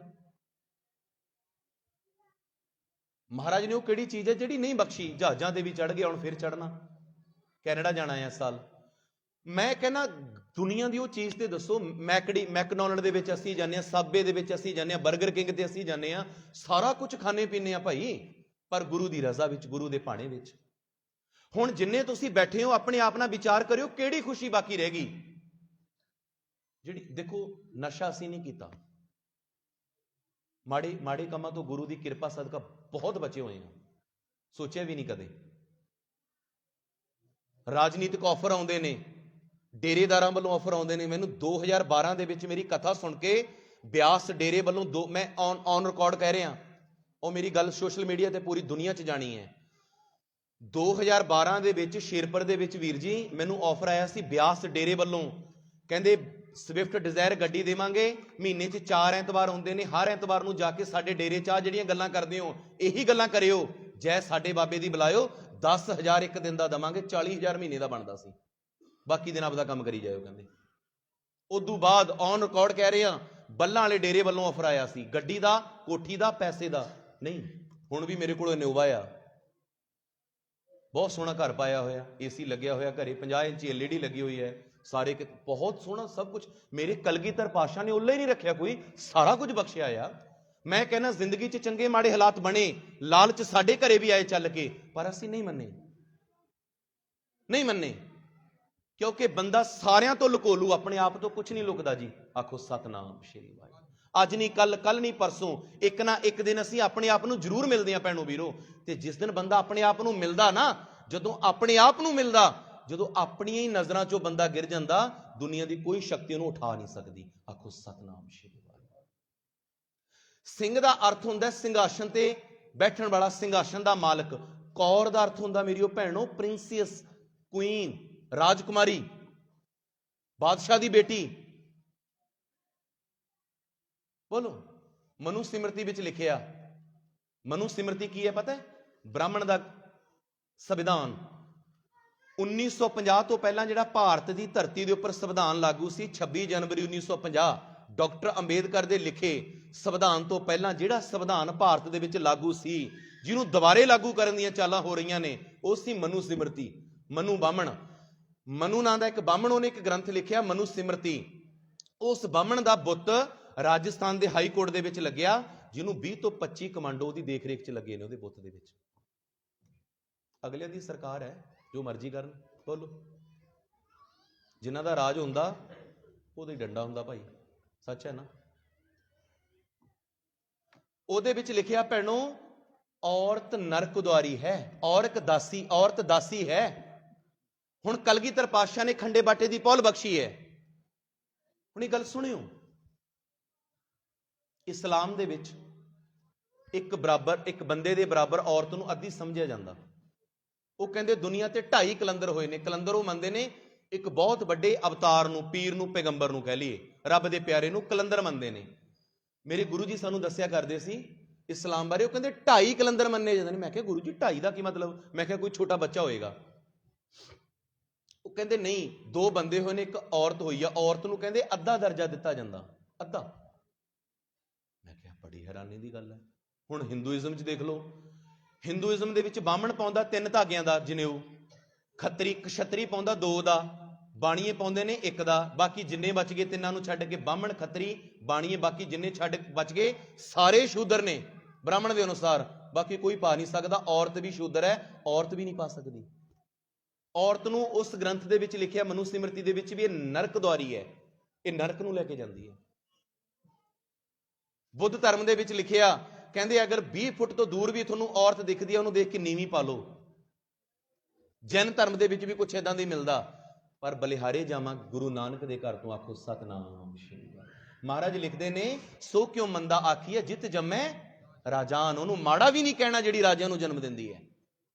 ਭੰਡੋ ਹੀ ਪਾਂਡੂ ਭਜੈ ਭੰਡੈ ਬਾਜਨਾ ਕੋਈ, ਨਾਨਕ ਭੰਡੈ ਬਾਹਰਾ ਏਕੋ ਸੱਚਾ ਸੋਏ। ਜਦੋਂ ਕਲਗੀਧਰ ਪਾਤਸ਼ਾਹ ਨੇ ਸਨ 1699 ਦੇ ਵਿੱਚ ਅਨੰਦਪੁਰ ਸਾਹਿਬ ਦੀ ਧਰਤੀ ਦੇ ਉੱਪਰ ਖੰਡੇ ਬਾਟੇ ਦੀ ਪਹੁਲ ਦਿੱਤੀ, ਜਿਹੜੇ 5 ਕਕਾਰ ਮਰਦ ਨੂੰ ਬਖਸ਼ੇ ਉਹੀ ਔਰਤ ਨੂੰ ਬਖਸ਼ੇ। ਜਿਹੜੀ ਖੰਡੇ ਬਾਟੇ ਦੀ ਪਹੁਲ ਮਰਦ ਨੂੰ ਬਖਸ਼ੀ ਉਹੀ ਔਰਤ ਨੂੰ ਬਖਸ਼ੀ। ਜਿਹੜੇ ਅਧਿਕਾਰ ਮਰਦ ਨੂੰ ਬਖਸ਼ੇ ਉਹੀ ਔਰਤ ਨੂੰ ਬਖਸ਼ੇ। ਬੋਲੋ, ਕੋਈ ਫਰਕ ਨਹੀਂ ਰੱਖਿਆ, ਕੋਈ ਫਰਕ ਨਹੀਂ ਰੱਖਿਆ। 100% ਜੋ ਇੱਧਰ ਸੀ ਉਹੀ ਉਧਰ ਹੈ। ਆਖੋ ਸਤਨਾਮ ਸ਼੍ਰੀ ਵਾਹਿਗੁਰੂ। ਤੂੰ ਮੇਰਾ ਰਾਜਕੁਮਾਰ ਹੈ, ਤੂੰ ਮੇਰੀ ਰਾਜਕੁਮਾਰੀ ਹੈ, ਆਖੋ ਸਤਨਾਮ। ਤੂੰ ਮੇਰਾ ਪੁੱਤਰ ਹੈ, ਤੂੰ ਮੇਰੀ ਧੀ ਹੈ। ਪਰ ਇੱਕ ਮੇਰੀ ਭੈਣੋ ਹੋਰ ਤੁਹਾਡੇ ਪੱਖ ਦੀ ਗੱਲ ਕਰਾਂ, ਭਾਰਤੀ ਸੰਵਿਧਾਨ ਦੇ ਅਨੁਸਾਰ ਪੁੱਤਰ ਤਾਂ 1 ਘਰ ਦਾ ਮਾਲਕ ਹੁੰਦਾ, ਧੀ 2 ਘਰਾਂ ਦੀ ਮਾਲਕ ਹੁੰਦੀ ਹੈ। ਬਾਪੂ ਦੀ ਜਾਇਦਾਦ ਦੇ ਵਿੱਚੋਂ ਧੀ ਦਾ ਪੂਰਾ ਹੱਕ ਹੁੰਦਾ। ਆਖੋ ਸਤਨਾਮ ਸ਼੍ਰੀ ਵਾਹਿਗੁਰੂ। ਹਾਂ, ਅਸੀਂ ਪੁੱਤ ਨੂੰ ਕੇਵਲ ਪੁੱਤ ਕਹਿ ਕੇ ਬੁਲਾ ਸਕਦੇ ਹਾਂ, ਧੀ ਨਹੀਂ ਕਹਿੰਦੇ। ਪਰ ਧੀ ਨੂੰ ਪੁੱਤ ਵੀ ਕਹਿ ਕੇ ਬੁਲਾ ਲੈਂਦੇ ਹਾਂ, ਬੇਟਾ ਵੀ ਕਹਿ ਦਿੰਦੇ ਹਾਂ। ਆਖੋ ਸਤਨਾਮ ਸ਼੍ਰੀ ਵਾਹਿਗੁਰੂ। ਹਾਂ, ਛੋਟਾ ਨਾ ਸਮਝਿਆ ਕਰੋ ਆਪਣੇ ਆਪ ਨੂੰ, ਛੋਟਾ ਨਾ ਸਮਝਿਆ ਕਰੋ। ਸੋ ਆਓ, ਜਿੰਨੀਆਂ ਵਿਚਾਰਾਂ ਹੋਈਆਂ, ਜਿੰਨੀ ਕਥਾ ਕੀਰਤਨ ਹੋਇਆ, ਸਾਰੀ ਨੂੰ ਮਨ 'ਚ ਵਸਾਇਓ ਭਾਈ। ਕੋਸ਼ਿਸ਼ ਕੀਤੀ ਹੈ, ਕੁਝ ਅਜਿਹੇ ਪੱਖ ਤੁਹਾਡੇ ਸਾਹਮਣੇ ਰੱਖੇ ਨੇ ਗੁਰੂ ਗੋਬਿੰਦ ਸਿੰਘ ਦੇ ਜੀਵਨ ਦੇ ਵਿੱਚੋਂ, ਪਾਤਸ਼ਾਹ ਜੀ ਦੇ ਜੀਵਨ ਦੇ ਵਿੱਚੋਂ, ਜਿਹੜੇ ਘੱਟ ਪ੍ਰਚਾਰੇ ਗਏ, ਜਾਂ ਕੁਝ ਅਜਿਹੀਆਂ ਵਿਚਾਰਾਂ ਤੁਹਾਡੇ ਨਾਲ ਕੀਤੀਆਂ ਜਿਹੜੀਆਂ ਅੱਜ ਲੋੜੀਂਦੀਆਂ ਹਨ, ਜ਼ਰੂਰੀ ਹਨ ਸਮੇਂ ਦੇ ਅਨੁਸਾਰ। ਆਪਣੇ ਬੱਚਿਆਂ ਨੂੰ ਗੁਰਮਤਿ ਨਾਲ ਜੋੜੋ ਭਾਈ। ਤੁਹਾਡੇ ਗ੍ਰੰਥੀ ਸਾਹਿਬ ਬੜੀ ਚੜ੍ਹਦੀ ਕਲਾ ਵਾਲੇ, ਬੜੇ ਸੂਝਵਾਨ ਨੇ, ਗੁਰੂ ਪਿਆਰ ਵਾਲੇ ਨੇ। ਇਹਨਾਂ ਕੋਲ ਭੇਜਿਆ ਕਰੋ ਬੱਚਿਆਂ ਨੂੰ। ਅੱਜ ਉਹ ਮੂਲ ਮੰਤਰ ਸਿੱਖਣਗੇ, ਕੱਲ ਨੂੰ 5 ਪੌੜੀਆਂ, 10 ਪੌੜੀਆਂ, 20, 25, 30, 38 ਪੌੜੀਆਂ ਜਪਜੀ ਸਾਹਿਬ, ਹੌਲੀ ਹੌਲੀ ਰਹਿਰਾ ਸਾਹਿਬ, ਹੌਲੀ ਹੌਲੀ 5 ਬਾਣੀਆਂ ਦਾ ਪਾਠ ਆ ਜਾਏਗਾ। ਫਿਰ ਉਹ ਸਹਿਜ ਪਾਠ ਕਰਨ ਲੱਗ ਜਾਣਗੇ। ਜਿਵੇਂ 1-2 ਬੱਚੇ ਮੈਂ ਦੇਖੇ ਹੁਕਮਨਾਮਾ ਵੀ ਲੈਂਦੇ ਨੇ। ਚੰਗਾ ਮਾਹੌਲ ਤੁਸੀਂ ਬਣਾਇਆ, ਹੋਰ ਵੀ ਬਣਾਓ। ਬੱਚਿਆਂ ਨੂੰ ਵੀ ਭੇਜਿਆ ਕਰੋ, ਬੱਚਿਆਂ ਨੂੰ ਵੀ ਭੇਜੋ। ਮੈਂ ਤੇ ਇੱਥੋਂ ਤੱਕ ਕਹਾਂਗਾ, ਕੋਈ ਕੋਲੋਂ ਕੋਈ ਵਧੀਆ ਕੋਈ ਕੀਰਤਨ ਵਾਲਾ ਟੀਚਰ ਲੱਭੋ, ਬੱਚਿਆਂ ਨੂੰ ਕੀਰਤਨ ਸ਼ੁਰੂ ਕਰਾਓ। 1 ਸ਼ਬਦ 2 ਸ਼ਬਦ ਕਰਦੇ ਕਰਦੇ ਹੌਲੀ ਹੌਲੀ ਮਤਾਵਾਂ ਤੁਹਾਨੂੰ ਵੀ ਵਾਹਿਗੁਰੂ ਵਾਹਿਗੁਰੂ ਕਰਨਾ ਸਿੱਖੋ। ਹਾਰਮੋਨੀਅਮ ਦੇ ਉੱਪਰ ਮਾਹੌਲ ਬਣਾਈਏ। ਗੁਰੂ ਨਾਨਕ ਸਾਹਿਬ ਨੇ ਕਿਹਾ ਸੀ, ਘਰ ਘਰ ਅੰਦਰ ਧਰਮਸਾਲ ਹੋਵੇ ਕੀਰਤਨ ਸਦਾ ਵਿਸੋਆ। ਭਾਈ ਗੁਰਦਾਸ ਜੀ ਲਿਖਦੇ ਨੇ, ਕਹਿੰਦੇ ਘਰ ਘਰ ਨੂੰ ਧਰਮਸ਼ਾਲਾ ਬਣਾ ਦੇਣਾ ਗੁਰੂ ਨਾਨਕ ਨੇ। ਘਰ ਘਰ ਨੂੰ ਧਰਮਸ਼ਾਲਾ, ਜਿੱਥੇ ਘਰ ਘਰ ਵਿੱਚ ਰੱਬੀ ਬਾਣੀ ਦਾ ਕੀਰਤਨ ਹੋਵੇਗਾ, ਘਰ ਘਰ ਵਿੱਚ। ਆਓ, ਤੁਹਾਡੇ ਬੱਚੇ ਅਗਰ ਇਤਿਹਾਸ ਨਾਲ ਜੁੜਨਗੇ, ਜਿਹਨਾਂ ਨੂੰ ਪਤਾ ਹੋ ਬਾਬਾ ਅਜੀਤ ਸਿੰਘ ਕੌਣ ਸੀ, ਫਿਰ ਉਹ ਅੱਜ ਦੇ 2% ਦੇ ਸਿੰਗਰਾਂ ਵੱਲ ਨਹੀਂ ਝਾਕੇਗਾ। ਜਿਹਨਾਂ ਨੂੰ ਪਤਾ ਹੋਏਗਾ ਭੈਣ ਸ਼ਰਨ ਕੌਰ ਕੌਣ ਸੀ, ਤਾਂ ਉਹ ਪ੍ਰਾਊਡ ਮਹਿਸੂਸ ਕਰਨਗੀਆਂ ਤੁਹਾਡੀਆਂ ਭੈਣਾਂ, ਤੁਹਾਡੀਆਂ ਬੱਚੀਆਂ। ਜਿਹਨਾਂ ਨੂੰ ਪਤਾ ਹੋਏਗਾ ਮਾਈ ਭਾਗੋ ਕੌਣ ਸੀ, ਮਾਤਾ ਗੁਜਰੀ ਦਾ ਸਿਦਕ ਕਿੱਡਾ ਵੱਡਾ ਸੀ। 32 ਸਾਲਾਂ ਬਾਅਦ ਪੁੱਤਰ ਹੁੰਦਾ ਆ, ਉਦੋਂ ਬਾਅਦ 9 ਸਾਲ ਦਾ ਪੁੱਤਰ ਹੈ, ਪਤੀ ਦਾ ਸੀਸ ਆ ਜਾਂਦਾ ਆ, ਪਤੀ ਦੀ ਸ਼ਹਾਦਤ ਹੋ ਜਾਂਦੀ ਹੈ। ਐਦਾਂ ਦੇ ਸਿਦਕਾਂ ਬਾਰੇ ਜਦੋਂ ਤੁਸੀਂ ਪੜ੍ਹੋਗੇ, ਤੁਹਾਨੂੰ ਪ੍ਰਾਊਡ ਫੀਲ ਹੋਏਗਾ, ਤੁਹਾਨੂੰ ਮਾਣ ਮਹਿਸੂਸ ਹੋਏਗਾ ਆਪਣੇ ਆਪ ਤੇ। ਐਦਾਂ ਦੇ ਯਤਨ ਕਰੋ, ਆਪਣੇ ਇਤਿਹਾਸ ਨੂੰ ਜੀਓ ਭਾਈ। ਭੈਣੋ, ਵੀਰੋ, ਬਜ਼ੁਰਗੋ, ਨੌਜਵਾਨੋ, ਆਪਣੇ ਇਤਿਹਾਸ ਨੂੰ ਜੀਓ। ਆ ਤੁਹਾਡੇ ਵਿੱਚ ਸਿੱਖ ਧਰਮ ਦਾ ਜਜ਼ਬਾ ਹੀ ਸੀ ਜਿਹੜਾ ਤੁਹਾਨੂੰ ਦਿੱਲੀ ਫਤਿਹ ਕਰਵਾ ਲਿਆ ਆ। ਆਖੋ ਸਤਨਾਮ ਸ਼੍ਰੀ ਵਾਹਿਗੁਰੂ। ਹੋਈ ਹੈ ਨਾ ਦਿੱਲੀ ਫਤਿਹ, ਮੋਰਚਾ ਫਤਿਹ ਹੋਇਆ, ਕਿਸਾਨੀ ਮੋਰਚਾ। ਮੈਂ ਫਿਰ ਕਹਿਣਾ, ਅਵੇਸਲੇ ਨਾ ਹੋਇਓ, ਸੌਇਓ ਨਾ, ਜਾਗਦੇ ਰਹਿਓ, ਸੁਚੇਤ ਰਹਿਓ। ਉਹਨਾਂ ਦੇ ਮਨਸੂਬੇ ਬੜੇ ਮਾੜੇ ਨੇ, ਬੜੇ ਮਾੜੇ ਨੇ। ਸੋ ਆਓ ਇੱਕ ਗੱਲ ਕਹਿ ਕੇ ਬਸ ਉਪਰੰਤ ਮੈਂ ਸਮਾਪਤੀ ਕਰਾਂ। ਐਤਵਾਰ ਨੂੰ ਗੁਰਪ੍ਰੀਤ ਵੀਰ ਜੀ ਦੇ ਫਾਦਰ ਸਾਹਿਬ ਜੀ ਦੀ ਅੰਤਮ ਅਰਦਾਸ ਦੇ ਵਿੱਚ ਮੈਂ ਕੀਰਤਨ ਕਰਨ ਆਇਆ ਸੀ। ਇੱਕ ਗੱਲ ਮੈਂ ਦੇਖੀ, ਬੜੀ ਵਧੀਆ ਲੱਗੀ ਮੈਨੂੰ, ਔਰ ਇਹਨੂੰ ਤੁਸੀਂ ਬਰਕਰਾਰ ਰੱਖਿਓ। ਆਮ ਅਸੀਂ ਜਾਂਦੇ ਹਾਂ, ਪੰਜਾਬ ਤੋਂ ਬਾਹਰ ਵੀ ਜਾਂਦੇ ਹਾਂ, ਕੀਰਤਨ ਦੀ ਸਮਾਪਤੀ 12:30 ਹੋ ਜਾਂਦੀ ਹੈ ਕਈ ਥਾਵੇਂ। ਉਦੋਂ ਬਾਅਦ 1:30 ਵਜੇ ਤੱਕ ਧੰਨਵਾਦੀ ਹੁੰਦਾ ਹੈ ਸੰਗਤ ਦਾ। ਆਖੋ ਸਤਨਾਮ ਸ਼੍ਰੀ ਵਾਹਿਗੁਰੂ। 1:30 ਵਜੇ ਤੱਕ ਧੰਨਵਾਦੀ ਹੁੰਦਾ ਸੰਗਤ ਦਾ। ਤੁਹਾਡੇ ਇਕੱਲੇ ਗ੍ਰੰਥੀ ਸਾਹਿਬ ਸਿੰਘ ਸਾਹਿਬ ਜੀ ਨੇ ਧੰਨਵਾਦ ਕੀਤਾ ਸੰਗਤ ਦਾ, ਮੈਨੂੰ ਬਹੁਤ ਵਧੀਆ ਲੱਗੀ ਗੱਲ। ਇਹਨਾਂ ਨੇ 4 ਗੱਲਾਂ ਗੁਰਮਤਿ ਦੀਆਂ, ਕੁਝ ਬਾਪੂ ਜੀ ਬਾਰੇ, ਪਰਿਵਾਰ ਬਾਰੇ ਬੋਲ ਕੇ, ਸਾਡੇ ਬਾਰੇ 2 ਸ਼ਬਦ ਬੋਲ ਕੇ ਇਹਨਾਂ ਨੇ ਸਮਾਪਤੀ ਕਰਤੀ। ਦੇਗ ਵਰਤਣੀ ਸ਼ੁਰੂ ਹੋ ਗਈ। ਇੱਕ ਵਾਰ ਪਤਾ ਕੀ ਹੋਇਆ, ਉਹਨਾਂ ਅਮਰੀਕਾ ਤੋਂ ਕੋਈ ਪਰਿਵਾਰ ਸੀ, ਉਹਨਾਂ ਦੀ ਮਾਤਾ ਚੜ੍ਹਾਈ ਕਰ ਗਈ। ਅਮਰੀਕਾ ਰਹਿੰਦਾ ਸੀ ਸਾਰਾ ਪਰਿਵਾਰ, ਮਾਤਾ ਚੜ੍ਹਾਈ ਕਰ ਗਈ। ਚਲੋ ਪਿੰਡ ਮਾਤਾ ਦਾ ਭੋਗ ਵਗੈਰਾ ਪਾਤਾ ਉਹਨਾਂ ਨੇ ਪਿੰਡ ਦੇ ਵਿੱਚ। ਉਦੋਂ ਬਾਅਦ ਉਹ ਕਹਿੰਦੇ ਜਦੋਂ ਅਸੀਂ ਸਾਰਾ ਟੱਬਰ ਇੰਡੀਆ ਆਏ ਕੁਝ ਮਹੀਨਿਆਂ ਬਾਅਦ, ਕਹਿੰਦੇ ਅਸੀਂ ਅਖੰਡ ਪਾਠ ਕਰਾ ਕੇ ਦੁਬਾਰੇ ਅੰਤਮ ਅਰਦਾਸ ਮਾਤਾ ਦੀ ਕਰਵਾਵਾਂਗੇ ਆਪਦੇ ਹੱਥੀਂ। ਚਲੋ ਉਦੋਂ ਸਕੇ ਕਬੀਲੇ ਵਾਲਿਆਂ ਨੇ, ਸਰੀਕੇ ਵਾਲਿਆਂ ਨੇ ਵਗੈਰਾ ਸਾਰਾ ਨਿਮੇੜਤਾ ਉਹ ਕੰਮ। ਉਹ ਕੁਝ ਮਹੀਨਿਆਂ ਬਾਅਦ, 7-8 ਮਹੀਨਿਆਂ ਬਾਅਦ ਉਹ ਅਮਰੀਕਾ ਤੋਂ ਪਰਿਵਾਰ ਇੰਡੀਆ ਆਇਆ। ਅਸੀਂ ਉਸ ਭੋਗ ਵਿੱਚ ਮੌਜੂਦ ਸੀ। ਆਹ ਤੁਹਾਡੇ ਰਾਜਪੁਰ ਏਰੀਏ ਦੀ ਗੱਲ ਹੀ ਹੈ, ਮੈਂ ਪਿੰਡ ਦਾ ਨਾਮ ਨਾ ਲਵਾਂ, ਥੋੜਾ ਫਿਰ ਮੁੱਦਾ ਬਣ ਜਾਂਦਾ, ਕਿਉਂਕਿ ਅਸੀਂ ਵਿਚਰਨਾ ਹੁੰਦਾ। 2 ਮਿੰਟਾਂ 'ਚ ਮੈਂ ਸਮਾਪਤੀ ਕਰਨ ਲੱਗਾ। ਉਹ ਪਰਿਵਾਰ ਕੁਝ ਮਹੀਨਿਆਂ ਬਾਅਦ ਇੰਡੀਆ ਆਇਆ, ਉਹਨਾਂ ਨੇ ਅਖੰਡ ਪਾਠ ਕਰਾਇਆ। ਅਖੰਡ ਪਾਠ ਕਰਾ ਕੇ ਭੋਗ ਪਿਆ, ਕੀਰਤਨ ਹੋਇਆ, ਅਸੀਂ ਕੀਰਤਨ ਕੀਤਾ। MLA ਆ ਗਿਆ ਏਰੀਏ ਦਾ। ਹੁਣ ਇਹਨਾਂ ਨੂੰ ਆਦਤ ਹੁੰਦੀ ਆ ਨਾ ਗੱਲਾਂ ਕਰਨ ਦੀ, ਲੀਡਰਾਂ ਨੂੰ ਕੁਛ ਵੀ ਹੋਵੇ। ਉਹ ਕਹਿੰਦਾ ਲੈ ਮਹੀਨਾ ਕੁ ਪਹਿਲਾਂ ਦੀ ਗੱਲ ਆ, ਹੁਣ ਬੇਬੇ ਮਰੀ ਨੂੰ ਹੋ ਗਏ 8-9 ਮਹੀਨੇ। MLA ਸਾਹਿਬ ਕਹਿੰਦੇ ਮਹੀਨਾ ਕੁ ਪਹਿਲਾਂ ਦੀ ਗੱਲ ਆ, ਕਹਿੰਦੇ ਮੈਂ ਸਾਗ ਨਾਲ ਰੋਟੀ ਖਾ ਕੇ ਗਿਆ, ਬੇਬੇ ਨੇ ਆਪ ਰੋਟੀ ਖਵਾਈ। ਸੰਗਤ ਸਾਰੀ ਉੱਚੀ ਉੱਚੀ ਹੱਸੇ। ਸਾਨੂੰ ਕੁਛ ਨਾ ਪਤਾ, ਡੀਪ ਗੱਲ ਸਾਨੂੰ ਵੀ ਨਹੀਂ ਪਤਾ ਸੀ ਵਿੱਚੋਂ ਕੀ ਹੈ। ਡੀਪ ਗੱਲ ਸਾਨੂੰ ਵੀ ਨਾ ਪਤਾ, ਵਿੱਚੋਂ ਅਸਲੀ ਗੱਲ ਸਾਨੂੰ ਵੀ ਨਾ ਪਤਾ, ਸਾਨੂੰ ਬਾਅਦ 'ਚ ਹੀ ਪਤਾ ਲੱਗੀ। ਕਹਿੰਦਾ ਲੈ ਮਹੀਨਾ ਪਹਿਲਾਂ, ਕਹਿੰਦਾ ਸਾਗ ਨਾਲ ਬੇਬੇ ਨੇ ਆਪ ਰੋਟੀ ਖਵਾਈ। ਬੜਾ ਹਾਸਾ ਛਿੜਿਆ ਸੰਗਤ ਦੇ ਵਿੱਚ। ਜਿਹਨੂੰ ਪਤਾ ਸੀ ਉੱਚੀ ਉੱਚੀ ਹੱਸਣ ਲੱਗੇ ਵੀ ਕਹੀ ਕੀ ਜਾਂਦਾ। ਬੇਬੇ ਤਾਂ 8 ਮਹੀਨਾ ਪਹਿਲਾਂ ਦੀ ਗਈ ਹੈ, 20 ਮਹੀਨਾ ਪਹਿਲਾਂ ਕਿਹਦੇ ਕੋਲ ਰੋਟੀਆਂ ਖਾ ਗਿਆ। ਸੋ ਸਮਾਪਤੀ ਤੋਂ ਬਾਅਦ ਫਿਰ ਉਹ ਸੀਗਾ ਕੋਈ ਉੱਥੋਂ ਦਾ ਜ਼ਿੰਮੇਵਾਰ ਬੰਦਾ, ਉਹਨੇ ਦੱਸਿਆ ਵੀ MLA ਸਾਹਿਬ, ਮੰਤਰੀ ਸਾਹਿਬ, ਮਾਤਾ ਜੀ ਤਾਂ ਇੰਨੇ ਮਹੀਨੇ ਪਹਿਲਾਂ ਚੱਲ ਗਈ ਸੀ। ਇਹ ਤੇ ਜੋ ਪਰਿਵਾਰ ਸੀ ਅਮਰੀਕਾ ਸੀ, ਇਹਨਾਂ ਨੂੰ ਉਦੋਂ ਵੀਜ਼ਾ ਵਗੈਰਾ ਇੰਡੀਆ ਦਾ ਨਹੀਂ ਮਿਲਿਆ ਜਾਂ ਕੋਈ ਮਾਹੌਲ ਨਹੀਂ ਬਣਿਆ ਆਉਣ ਦਾ। ਹੁਣ ਆ ਕੇ ਇਹਨਾਂ ਨੇ 8-9 ਮਹੀਨਿਆਂ ਬਾਅਦ, 7-8 ਮਹੀਨਿਆਂ ਬਾਅਦ ਹੁਣ ਦੁਬਾਰੇ ਆਪਦੇ ਹੱਥੀਂ ਸਾਰਾ ਕੁਝ ਕੀਤਾ ਆ। ਉਹ ਕਹਿੰਦਾ ਅੱਛਾ, ਕਹਿੰਦਾ ਫਿਰ ਮੈਨੂੰ ਭੁਲੇਖਾ ਲੱਗ ਗਿਆ। ਉਹ ਸੋ ਐਦਾਂ ਦੇ ਧੰਨਵਾਦ ਵੀ ਹੁੰਦੇ ਨੇ। ਇੱਕ ਹੋਰ ਮੈਂ ਤੁਹਾਨੂੰ ਦੱਸਦਾ, ਉਹ ਕਹਿੰਦਾ ਕਿਸੇ ਦੀ ਨਾ ਉਹ ਬੁੜੀ ਸੀ, ਘਰੇ ਲੜ ਕੇ ਨਹਿਰ 'ਚ ਛਾਲ ਮਾਰ ਕੇ ਮਰ ਗਈ। ਚਲੋ ਅਸੀਂ ਕੀਰਤਨ ਕਰਨ ਗਏ, ਉੱਥੇ ਵੀ ਕੋਈ ਲੀਡਰ ਏਰੀਆ ਦਾ ਆਇਆ ਹੋਇਆ, ਕੋਈ ਹੋ ਨਾਮੀ ਲੀਡਰ। ਉਹ ਕਹਿੰਦਾ ਬਸ ਮਾਤਾ ਦੇ ਨਕਸ਼ੇ ਕਦਮ ਤੇ ਚੱਲਣ ਦਾ ਪਰਿਵਾਰ ਨੂੰ ਸਤਿਗੁਰੂ ਵੱਲ ਬਖਸ਼ਣ। ਮੈਂ ਕਿਹਾ ਚੁੱਪ ਕਰ ਜਾ। ਸੋ ਐਦਾਂ ਦੇ ਧੰਨਵਾਦਾਂ ਤੋਂ ਤੁਸੀਂ ਬਚੇ ਹੋ, ਬਹੁਤ ਵਧੀਆ ਗੱਲ ਆ। ਇਹ ਜਿਸ ਤਰ੍ਹਾਂ ਤੁਸੀਂ ਇਹ ਬਣਾਈ ਆ ਪ੍ਰਕਿਰਿਆ ਨੂੰ ਜਾਰੀ ਰੱਖਿਓ। ਆਓ ਅੰਮ੍ਰਿਤਧਾਰੀ ਹੋਈਏ। ਪ੍ਰਕਾਸ਼ ਦਿਹਾੜੇ ਬਹੁਤ ਮਨਾ ਲਏ। ਪ੍ਰਕਾਸ਼ ਆਪਣੇ ਦਿਮਾਗ ਦੇ ਵਿੱਚ, ਆਪਣੇ ਮਨ ਵਿੱਚ ਵੀ ਕਰੀਏ। ਗੁਰੂ ਨਾਨਕ ਦੇ ਦਰ ਤੋਂ ਵੱਡਾ ਦਰ ਕੋਈ ਨਹੀਂ। ਗੁਰੂ ਨਾਨਕ ਦੇ ਘਰ ਤੋਂ ਵੱਡਾ ਭੈਣੋ ਘਰ ਕੋਈ ਨਹੀਂ। ਜਿੱਥੇ ਮਰਜ਼ੀ ਦੁਨੀਆ 'ਚ ਚੱਲ ਜਿਓ, ਇਸ ਤੋਂ ਵੱਧ ਕੇ ਤੁਹਾਨੂੰ ਕੁਝ ਨਹੀਂ ਮਿਲਣਾ। ਇੰਨਾ ਤੁਹਾਨੂੰ ਕਿਤੋਂ ਪਿਆਰ ਨਹੀਂ ਮਿਲਿਆ। ਮੈਂ ਤੁਹਾਨੂੰ ਅੱਜ ਕਥਾ ਵਿੱਚ ਵੀ ਦੱਸ ਦਿੱਤਾ ਵੀ ਤੁਹਾਨੂੰ ਗੁਰੂ ਨਾਨਕ ਦੇ ਘਰ 'ਚੋਂ ਕੀ ਮਿਲਿਆ ਆ।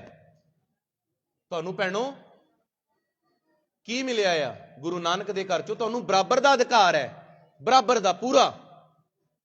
ਦੂਜੇ ਧਰਮਾਂ 'ਚ ਕਿਸੇ 'ਚ ਨਹੀਂ ਹੈ। ਗੁਰੂ ਨਾਨਕ ਨੇ ਕਿਹਾ ਵੀ ਸੋ ਕਿਉਂ ਮੰਦਾ ਆਖੀਏ ਜਿਤ ਜਮੈ ਰਜਾਨ, ਹੋਰ ਕਿਸੇ ਨੇ ਨਹੀਂ ਕਿਹਾ। ਆਓ ਕਲਗੀਧਰ ਪਾਤਸ਼ਾਹ ਦੇ ਵਾਰਸੋ, ਗੁਰੂ ਨਾਨਕ ਦੇ ਘਰ ਦੇ ਵਾਰਸੋ, ਗੁਰੂ ਨਾਨਕ ਦੇ ਹੋ ਕੇ ਜੀਏ, ਗੁਰੂ ਨਾਨਕ ਦੇ ਬਣ ਕੇ ਜੀਵੀਏ। ਮੇਰੀ ਉਹ ਭੈਣੋ, ਆਓ ਅੰਮ੍ਰਿਤਧਾਰੀ ਹੋਈਏ ਭਾਈ। ਜੋ ਗੁਰੂ ਗ੍ਰੰਥ ਸਾਹਿਬ ਕਹਿੰਦੇ ਨੇ ਉਹ ਸੁਣੀਏ। ਜਿੱਥੇ ਗੁਰੂ ਗ੍ਰੰਥ ਸਾਹਿਬ ਜੋੜਦੇ ਨੇ ਉੱਥੇ ਜੁੜੀਏ। ਜਿੱਥੋਂ ਗੁਰੂ ਗ੍ਰੰਥ ਸਾਹਿਬ ਰੋਕਦੇ ਨੇ ਉੱਥੋਂ ਰੁਕੀਏ। ਜਿੱਥੋਂ ਗੁਰੂ ਗ੍ਰੰਥ ਸਾਹਿਬ ਤੋੜਦੇ ਨੇ ਉੱਥੋਂ ਟੁੱਟੀਏ। ਇਹ ਪ੍ਰਣ ਕਰੀਏ ਵੀ ਜੋ ਗੁਰੂ ਗ੍ਰੰਥ ਸਾਹਿਬ ਕਹਿੰਦੇ ਨੇ ਉਹੀ ਕਰਨਾ ਹੈ। ਮੇਰਾ ਰੁੱਸੇ ਨਾ ਕਲਗੀਆਂ ਵਾਲਾ, ਜਗ ਭਾਵੇਂ ਸਾਰਾ ਰੁੱਸ ਜੇ। ਬੋਲੋ, ਮੇਰਾ ਰੁੱਸੇ ਨਾ ਕਲਗੀਆਂ ਵਾਲਾ, ਜਗ ਭਾਵੇਂ ਸਾਰਾ ਰੁੱਸ ਜੇ। ਇਹਨੂੰ ਪ੍ਰਣ ਕਰੋ, ਇਹਨੂੰ ਜੀਵਨ 'ਚ ਅਪਣਾਓ। ਹੁਕਮ ਹੋਇਆ ਬਾਬਾ ਜੀ ਵੱਲੋਂ ਇੱਕ ਸ਼ਬਦ ਗੁਰੂ ਗੋਬਿੰਦ ਸਿੰਘ ਮਹਾਰਾਜ ਜੀ ਦੀ ਬਾਣੀ ਦੇ ਵਿੱਚੋਂ, ਸੱਚ ਕਹੋ ਸੁਣ ਲਿਓ ਸਭੈ, जिन प्रेम कियो तिन ही प्रभ पायो। मन ਨੂੰ ਨੀਵਾਂ ਕਰਕੇ ਚੱਲੀਏ, ਮਨ ਚੋਂ ਪ੍ਰੇਮ ਲੈ ਕੇ ਚੱਲੀਏ, ਵੈਰ ਵਿਰੋਧ ਨਾ ਰੱਖੀਏ ਕਿਸੇ ਨਾਲ, ਵੈਰ ਵਿਰੋਧ ਨਾ ਰੱਖੀਏ। ਆਓ ਸਮਾਂ ਹੋ ਗਿਆ, 11 ਵਜੇ ਸਾਨੂੰ ਸਮਾਪਤੀ ਦਾ ਹੁਕਮ ਸੀ, ਕੁਝ ਮਿੰਟ ਬਾਕੀ ਨੇ, ਉਸੇ ਮਿੰਟ 'ਚ ਮੈਂ ਸ਼ਬਦ ਤੇ ਆਨੰਦ ਸਾਹਿਬ ਪੜ੍ਹ ਦਾਂਗਾ। ਅੰਮ੍ਰਿਤਧਾਰੀ ਹੋਵੋ, ਗੁਰੂ ਗੋਬਿੰਦ ਸਿੰਘ ਦੇ ਬਣ ਕੇ ਜੀਵੋ। ਮੌਤ ਸਾਰਿਆਂ ਨੂੰ ਆਉਣੀ ਆ, ਮੌਤ ਤੋਂ ਪਹਿਲਾਂ ਗੁਰੂ ਵਾਲੇ ਹੋ ਜਾਈਏ ਭਾਈ, ਮੌਤ ਪਤਾ ਨਹੀਂ ਕਦੋਂ ਆਉਣੀ ਹੈ, ਇਸ ਕਰਕੇ ਜਲਦੀ ਤੋਂ ਜਲਦੀ ਗੁਰੂ ਵਾਲੇ ਹੋ ਜਾਈਏ। ਗੁਰੂ ਗ੍ਰੰਥ ਸਾਹਿਬ ਜੀ ਅੱਗੇ ਸਿਰ ਝੁਕਾਈਏ ਤੇ ਗੁਰੂ ਗ੍ਰੰਥ ਸਾਹਿਬ ਜੀ ਦੇ ਅਨੁਸਾਰ ਹੀ ਜ਼ਿੰਦਗੀ ਜੀਵੀਏ। ਆਓ ਜਿੰਨੇ ਵੀ ਤੁਸੀਂ ਮੌਜੂਦ ਹੋ, ਸਾਰਿਆਂ ਦੇ ਘਰਾਂ ਵਿੱਚ ਗੁਰੂ ਸਾਹਿਬ ਤੰਦਰੁਸਤੀ, ਪਿਆਰ, ਇਤਫਾਕ, ਦੇਹ ਰੋਗਤਾ, ਚੜ੍ਹਦੀ ਕਲਾ, ਸਾਰਿਆਂ ਦੇ ਘਰਾਂ ਵਿੱਚ ਸਤਿਗੁਰੂ ਚੜ੍ਹਦੀ ਕਲਾ ਬਖਸ਼ਣ, ਸਾਰੇ ਨਗਰ ਵਿੱਚ ਚੜ੍ਹਦੀ ਕਲਾ ਬਖਸ਼ਣ। ਤੁਹਾਡੇ ਸਾਰੇ ਨਗਰ ਦੇ ਵਿੱਚ ਇੰਨੀ ਕੋ ਚੜ੍ਹਦੀ ਕਲਾ ਹੋਵੇ ਵੀ ਤੁਹਾਡੇ ਨਗਰ ਦੇ ਵਿੱਚ ਉਹ ਸਤਿਗੁਰੂ ਕੁਝ ਐਸੀਆਂ ਸੇਵਾਵਾਂ ਲੈਣ, ਅਜਿਹੀਆਂ ਰੂਹਾਂ ਪੈਦਾ ਹੋਣ ਤੁਹਾਡੇ ਨਗਰ 'ਚ ਵੀ ਉਹ ਰੂਹਾਂ ਤੁਹਾਡੇ ਨਗਰ ਦਾ ਨਾਮ ਵਿਸ਼ਵ ਪੱਧਰ ਤੇ ਰੌਸ਼ਨ ਕਰਨ। ਆਖੋ ਸਤਨਾਮ ਸ਼੍ਰੀ ਵਾਹਿਗੁਰੂ। ਆਓ ਸ਼ਬਦ ਸੱਚ ਕਹੂੰ ਸੁਨ ਲਿਓ ਸਭੈ, ਜਿਨ ਪ੍ਰੇਮ ਕੀਓ ਤਿਨ ਹੀ ਪ੍ਰਭ ਪਾਇਓ।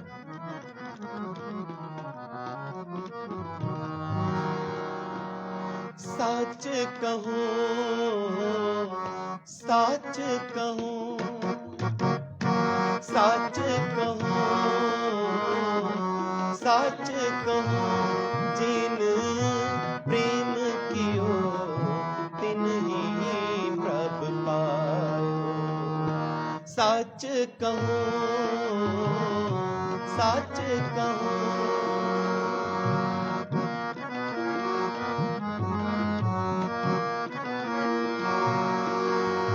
सच कहूं, सच कहूं, सच कहूं। सुन लियो सबे, जिन प्रेम कियो तिन ही प्रभ पायो। जिन प्रेम कियो तिन ही प्रभ पायो। सच कहूं,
ਸੋ ਹੋਈਆਂ ਬੇਨਤੀ ਕੋਲ ਲਿਖੀਆਂ ਭਾਈ ਮਰਦਾਨਾ ਜੀ ਸੰਗੀਤ ਅਕੈਡਮੀ ਥਾਣਾ ਸ਼ੇਰਪੁਰ ਤੇ ਦੂਰੀ ਜਥੇ ਵੱਲੋਂ ਅਨੀ ਸੇਵਾ ਪ੍ਰਵਾਨ ਕਰਿਓ। ਆਓ ਅਨੰਦ ਸਾਹਿਬ ਦੀਆਂ ਜੀ ਪੌੜੀਆਂ ਜਿਨ੍ਹਾਂ ਨੂੰ ਚੇਤੇ ਨੇ ਨਾਲ ਗਾਇਨ ਕਰਿਓ ਭਾਈ।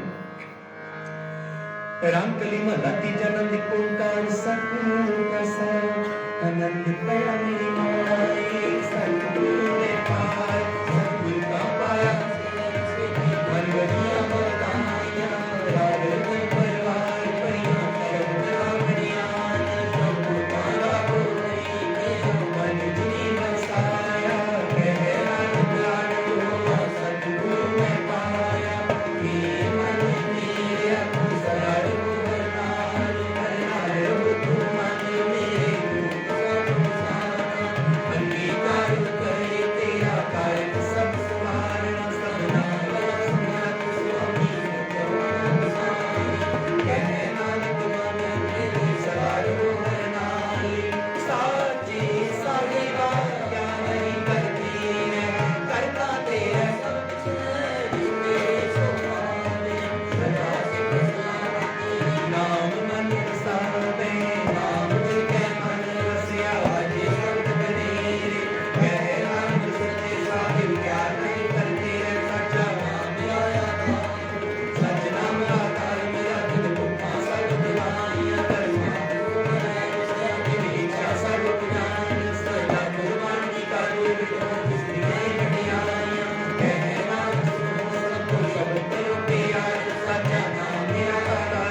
गए